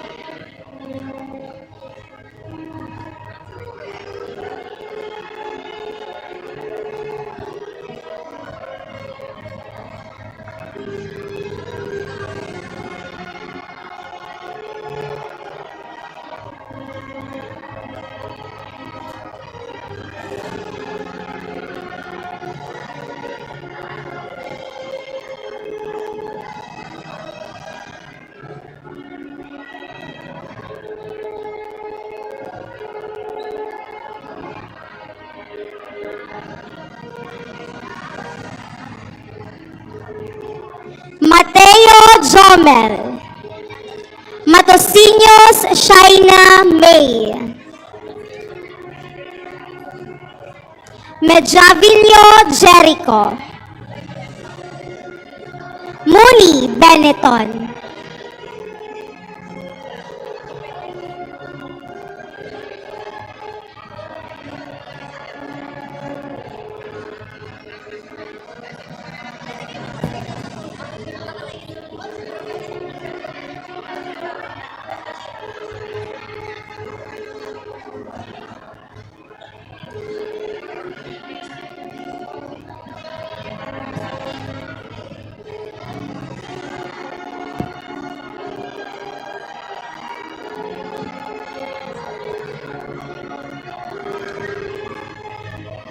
Napay Angie. Navarro Nashrin May. Oronya Yuri Akira Ivy. Peraro Jobsi.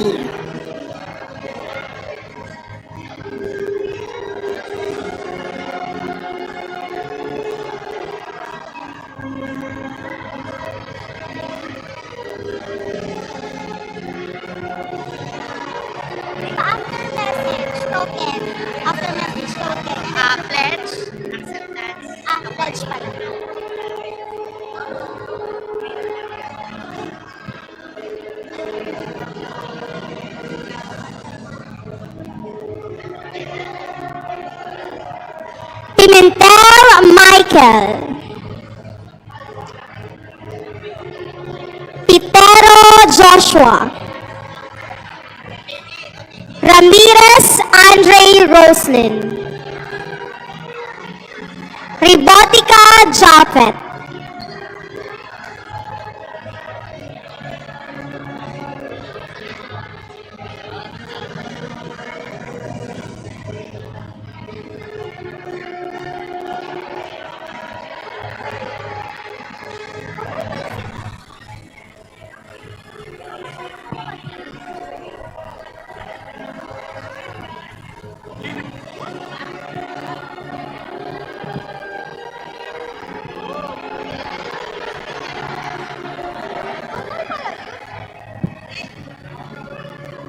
Reyes Michael Angelo.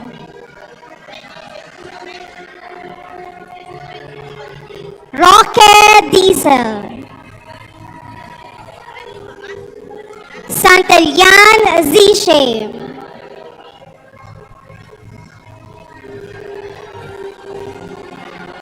And last, Sedikos Shania Marzon May.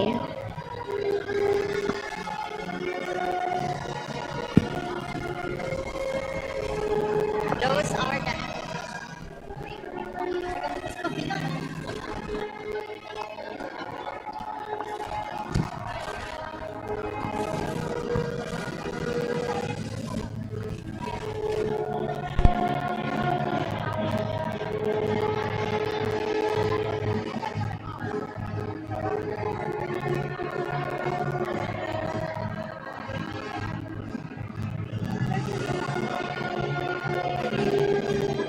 And that concludes our patching ceremony. Once again, we'd like to thank all the significant individuals that we have here this afternoon.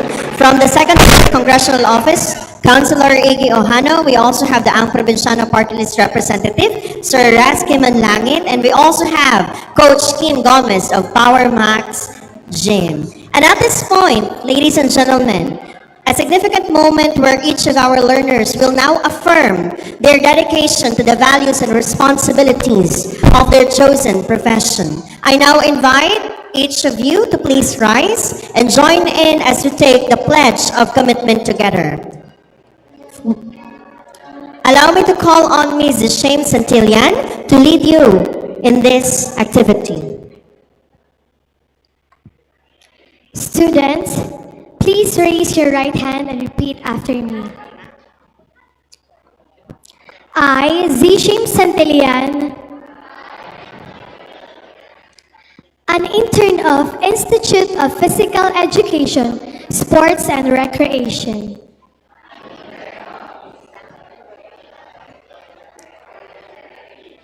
pledge to approach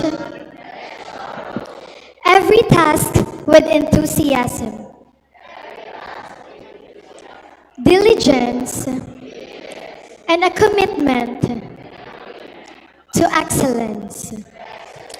I will actively seek opportunities to learn and grow, accepting feedback with an open mind and using it to improve as coaches and managers. I promise to uphold the values and standards of Bicol University Institute of Physical Education, Sports and Recreation.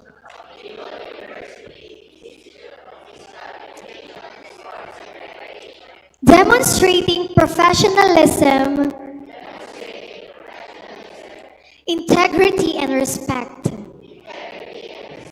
for the organization and department I belong, by dedicating myself wholeheartedly to my responsibilities. I aim to contribute positively to the team and make the most of this valuable learning experience.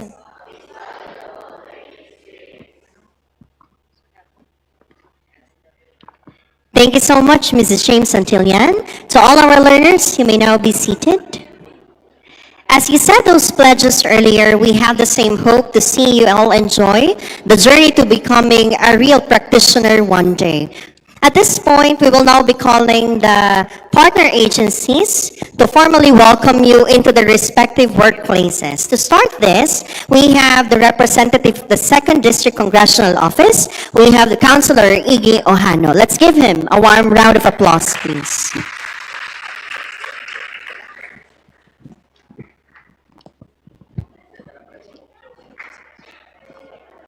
Thank you. Again, good afternoon, everyone. Let me first, of course, congratulate each and every one of you. Again, ako po si Councilor E.G. Ohano of the City Government of Legazpi. But yaon po ako digdi dahil para i-representar ang satuya pong congressman, si Congressman Joey. And may pigwalat po siyang mensahe para sa Indogabos. Well, let me just read it. Short man lang yun eh. Anyway, okay. So I am very thankful and grateful to the Bicol University for this invitation to deliver a short, inspirational message to the graduates of the College of Physical Education, Sports, and Recreation this year.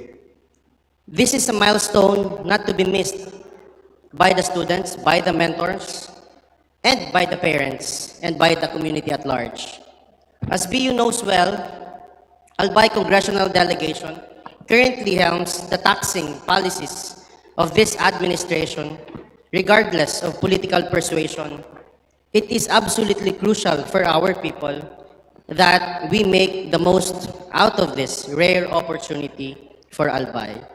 This coincidence may not happen again for a long time. It should be a starting point for political and civic unity in Albay. For this Institute of Higher Learning, this is an ever-continuing commendable achievement of its mission of providing professional and technical training for future medical practitioners of our country.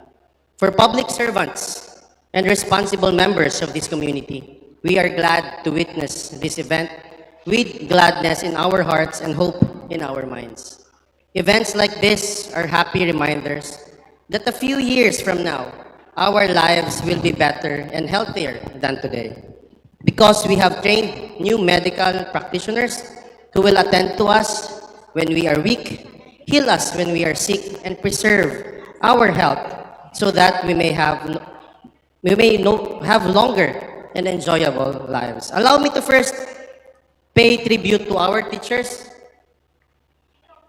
professors, and mentors who taught, trained, and tested the graduates and found them worthy of the challenges ahead. Again, congratulations. You have saved your students from the darkness of ignorance into the light of knowledge.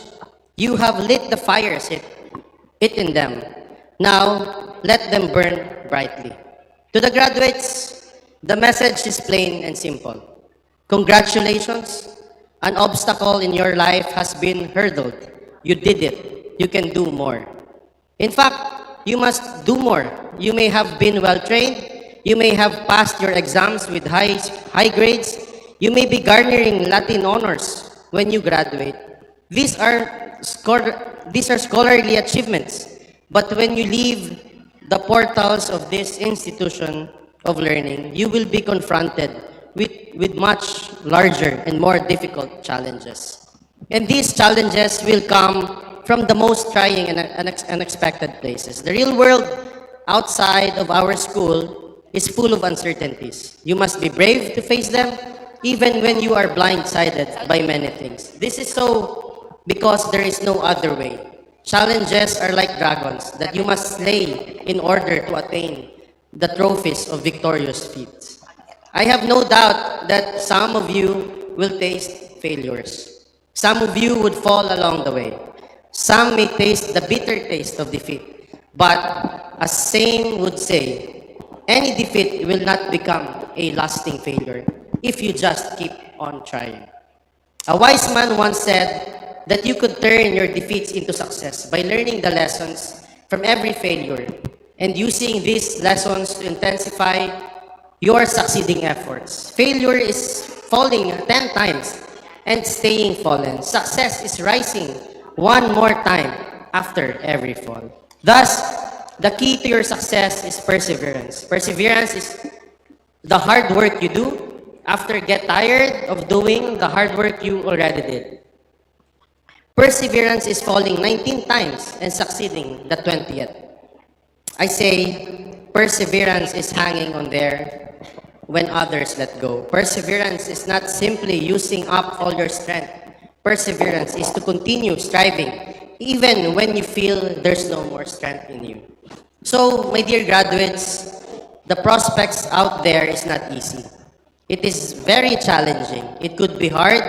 It could test your mettle to the limits. But if you just persevere to the best of your abilities, then success could be limitless. And as you soar to your success with your hoods flapping like triumphant wings, just remember all those who supported you so that you may reach the pinnacle of success. Again, good luck. You will need a lot of it, but trust and remember always the blessing that the Lord God bestowed on you. Thank you, and Diyos mabalas po sa inyo. Thank you very much, Councilor Iggy Ohano, for the message. And likewise, at this point, we're going to call on another individual from Ang Provinciano Party List. We have Sir Rasky Manlangit. Let's give him a warm round of applause, please. Thank you, sir. Marahay na hapon po sa inyong lahat.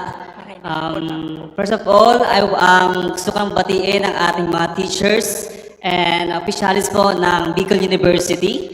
And of course, sa ating mga parents and fourth-year student na nandito ngayon, alam ko napaka-espesyal po na araw ito sa inyong lahat. By the way, I'm Rasky Manlangit, membro po ng Ang Provinciano Party List. And alam ko, gustong-gusto po ni Congressman Alfred Los Santos na dumalong ngayong araw dahil napaka-espesyal nitong araw na ito sa inyong lahat. But nagkaroon po kasi ng conflict po sa kanyang schedule. That's why humingi po siya ng paumanhin at narito po ang kanyang mensahe. Isang malaking pagbati sa ating mga fourth-year students ng Bachelor of Physical Education at Bachelor of Science in Exercise and Sports Sciences. Palakpakan naman natin ang inyong mga sarili. Sa araw na ito, ang internship journey ng bawat isa ay magsisimula na. Ito ay isang importanteng step patungo sa pangarap ninyo na maging professional sa larangan ng sports at physical education.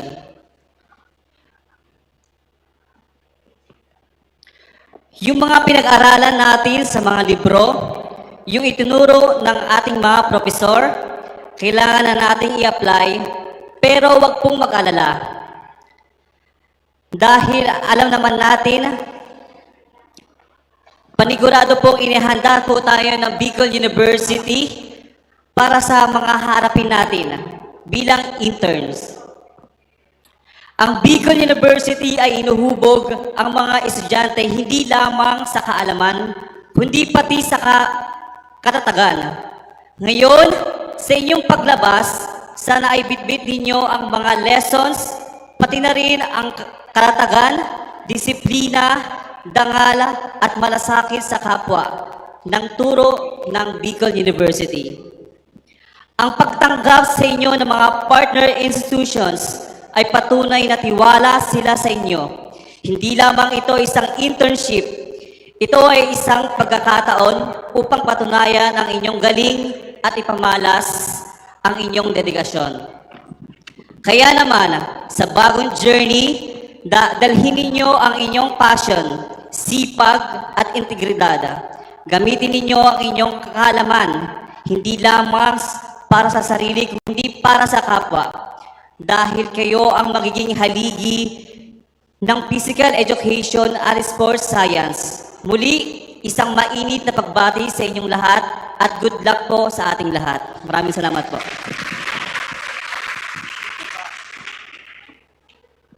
Thank you very much, Sir Rasky Manlangit from Ang Provinciano Party List.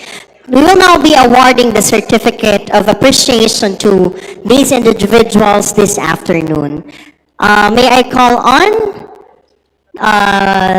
the department chairperson for the certificate po? Okay po. Okay, before we proceed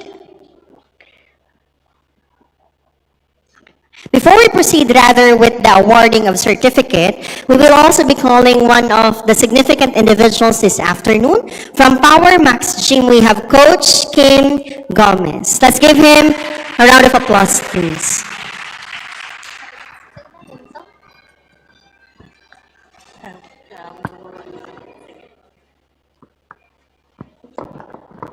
So, good afternoon, future coaches. I'm Kim Gomez, graduate from BU IPS Arden, 2022. So, as from Power Max, we are pleased to accept your request for OJT at Power Max Fitness Gym. We look forward to supporting your learning and development as you gain practical experience in your chosen field. During your training, we encourage you to be proactive, responsible, and eager to learn from your mentors. We are excited to have you on board and wish you a productive and enriching OJT experience. Good luck, future coaches. See you there.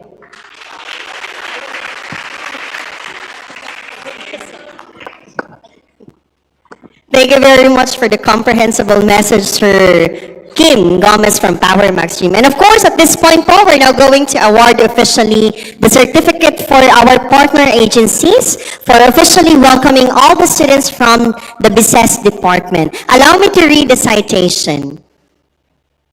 Certificate of Commendation is hereby awarded to the name of our guest in sincere appreciation of your invaluable partnership and unwavering support as host training establishment of Bicol University Institute of Physical Education, Sports and Recreation. We recognize and honor your generosity, professionalism, and passion for education, which have made a lasting impact on our academic community. Given this 30th day of January 2025 at the Bulwagan Bayueño, 3rd floor, OSAS Building, signed by the Department Chairperson, Ma'am Jarmy Dayan Mandane, and the Director of BU IPSR, Dr. Karina L. Sales. The certificate is hereby awarded to Mr. Kim Gomez. The same citation and the same certificate is awarded to Sir Rasky Manlangit. And of course, we also have the last certificate to be awarded to Honorable Iggy Ohano.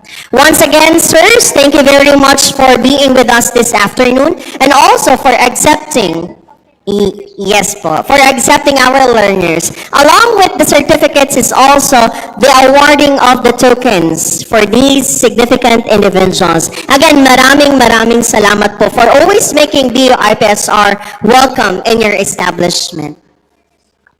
And the token is hereby awarded likewise to Sir Christian Calieja for sharing his time with us this afternoon. Maraming salamat din po, sir, despite being busy in your workplace.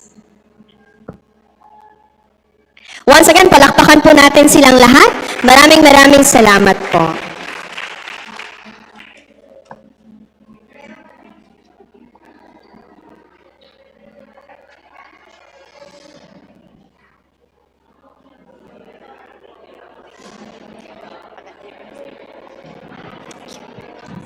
At this point, we will now be proceeding with the candle lighting and the community singing led by our dear students. The chosen song for this journey is what we call, of course, and yes, I know you're quite excited when it comes to the candle lighting. However, because of the changes, we're going to start with the words of gratitude to be given by our Associate Director, Dr. Rachel K. Figuera.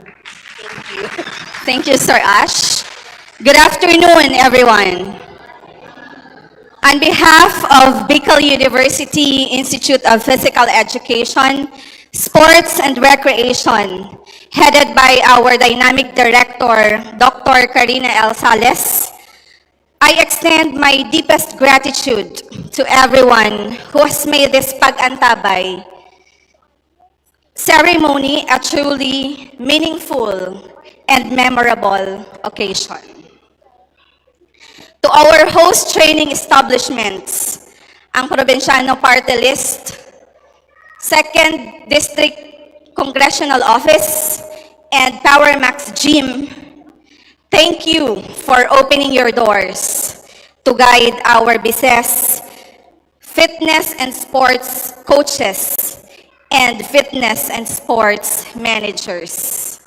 Your support will play a crucial role in shaping their skills, character, and future success in the field of sports and exercise sciences. Thank you to our IPSR faculty members, internship coordinators, and of course, to our director for the dedication and commitment of nurturing our students. Your efforts ensure that they are not only academically prepared, but also instilled with the values of discipline needed in their profession. To our dear parents, proud family members, thank you for your unwavering beliefs in your children's dreams. Your love, sacrifices, and encouragement have brought them to this milestone. Dear parents, as they embark on this new chapter, your continued support will be their strength as they face the challenges and triumphs of their profession. To our beloved Bachelor of Science in Exercise and Sports Sciences, major in Fitness and Sports Coaching and Fitness and Sports Management, today marks an important milestone in your journey. The patch and the candle you will light symbolize your readiness to embrace the challenges and responsibilities ahead. To everyone who contribute to making this event a success, thank you for your unwavering commitment. As we move forward, may we continue to support and uplift one another in pursuit of excellence. Again, maraming salamat, and may this journey be filled with growth, learning, and success for all. My congratulations to our dear FSC and FSM students. Padayon. Once again, thank you very much, Dr. Rachel K. Figuera, for the message. And a while ago, we were able to mention something about the candle lighting and the community singing. At this point, the song chosen for this activity is titled A Million Dreams. The song beautifully captures the essence of dreams coming true, emphasizing that hopes and aspirations are key to turning those dreams into reality. Together, let us light the candles that will guide your path and reflect on the purpose of this activity. Ladies and gentlemen, the candle lighting and the community singing of our learners.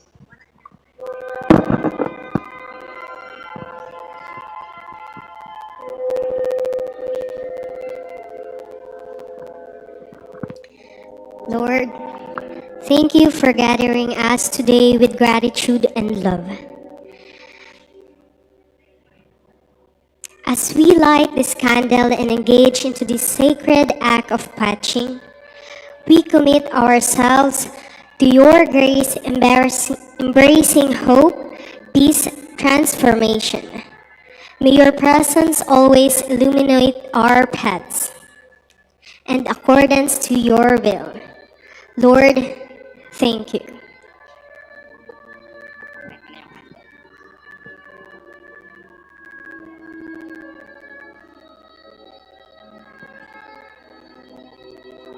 Good afternoon, everyone. On behalf of my classmates in fitness and sports coaching and fitness and sports management, I would like to express our deepest gratitude to our parents, guardians, and families. As we transition into our internship, we carry with us the values you have instilled: hard work, discipline, passion, and resilience, striving to grow as professionals and make a meaningful impact in fitness and sports industry. The achievement is not ours alone, but as yours as well. And for that, we sincerely thank you. Once again, we appreciate you, and let's move forward together on this journey.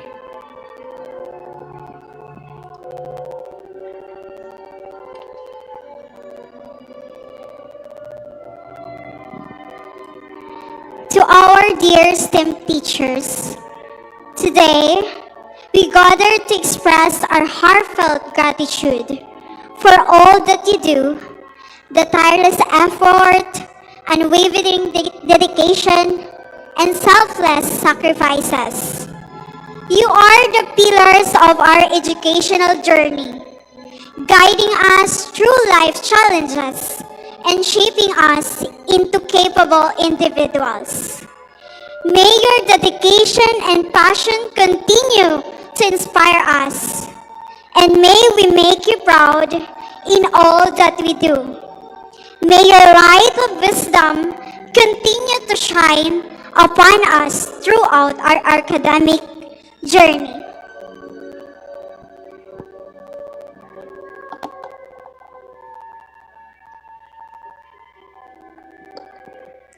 To my colleagues, today marks a significant milestone for all of us as BSES students, as we receive this badge, a symbol for our dedication, hard work,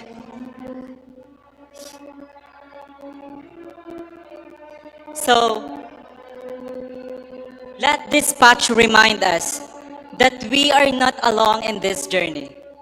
And with perseverance, teamwork, and faith, we will continue striving for excellence.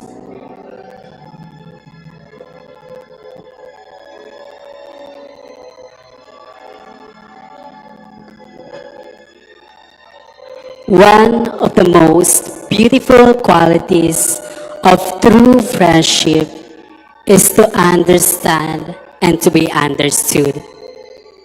To my friends, to your friends, to our friends, life has its ups and downs.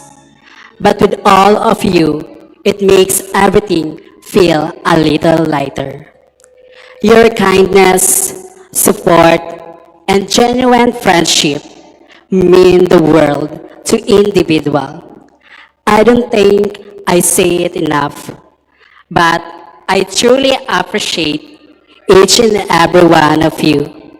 No matter where life takes us, I know that the bond we share will always remain strong.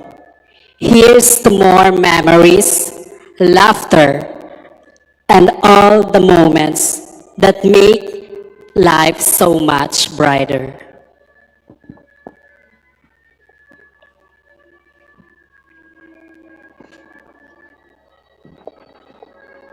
Naka-light na yun, saka na sila tatayo yung first.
close my eyes and I can see the world is waiting up for me. And I call my through the door, through where no one's been before, but it feels like home. They can say it all sounds crazy. They can say I've lost my mind. I don't care if they call us crazy. We can live in a world that we design. 'Cause every night I lie in bed, the brightest colors fill my head. A million dreams is all it's gonna take. I think of what the world could be, a vision of the one I see. A million dreams is all it's gonna take. A million dreams for the world we're gonna make.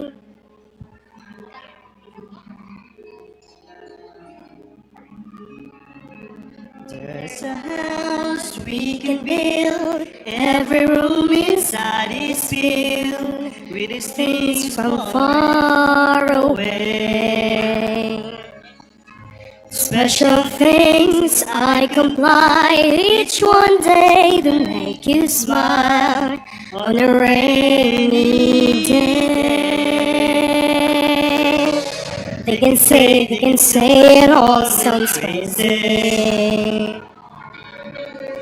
They can say I've lost my mind. I don't care if they call us crazy. Run away from the world that we design. Every night I lie in bed, the brightest colors fill my head. A million dreams to keep me away. I think of what the world could be, a vision of the one I see. A million dreams is all it's gonna take. A million dreams for the world we're gonna make. However big, however small, let me be part of it all. Share your dreams with me. You made me right, you made me wrong. Bring me along through the world you see. Through the world I close my eyes to see. I close my eyes to see. Lying there, the brightest colors fill my head. A million dreams is taking me away. I think of what the world could be, a vision of the one I see. A million dreams is all it's gonna take. I think of what it's gonna make.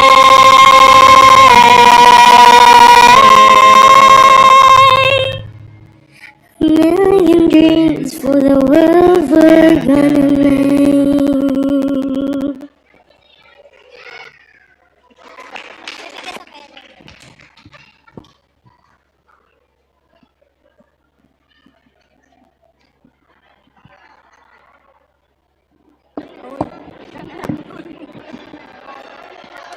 That was the candle lighting and the community singing of our BSES students, both FSC and FSM. Thank you very much for being with us this afternoon.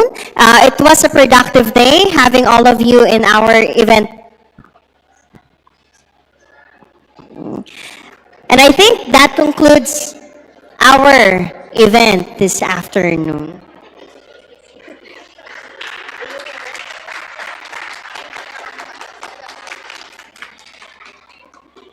We request everyone as we sing the Bicol University hymn. This will be conducted by none other than Professor Marklin Tejada. Sir.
This is the school we wish to sing, of a school to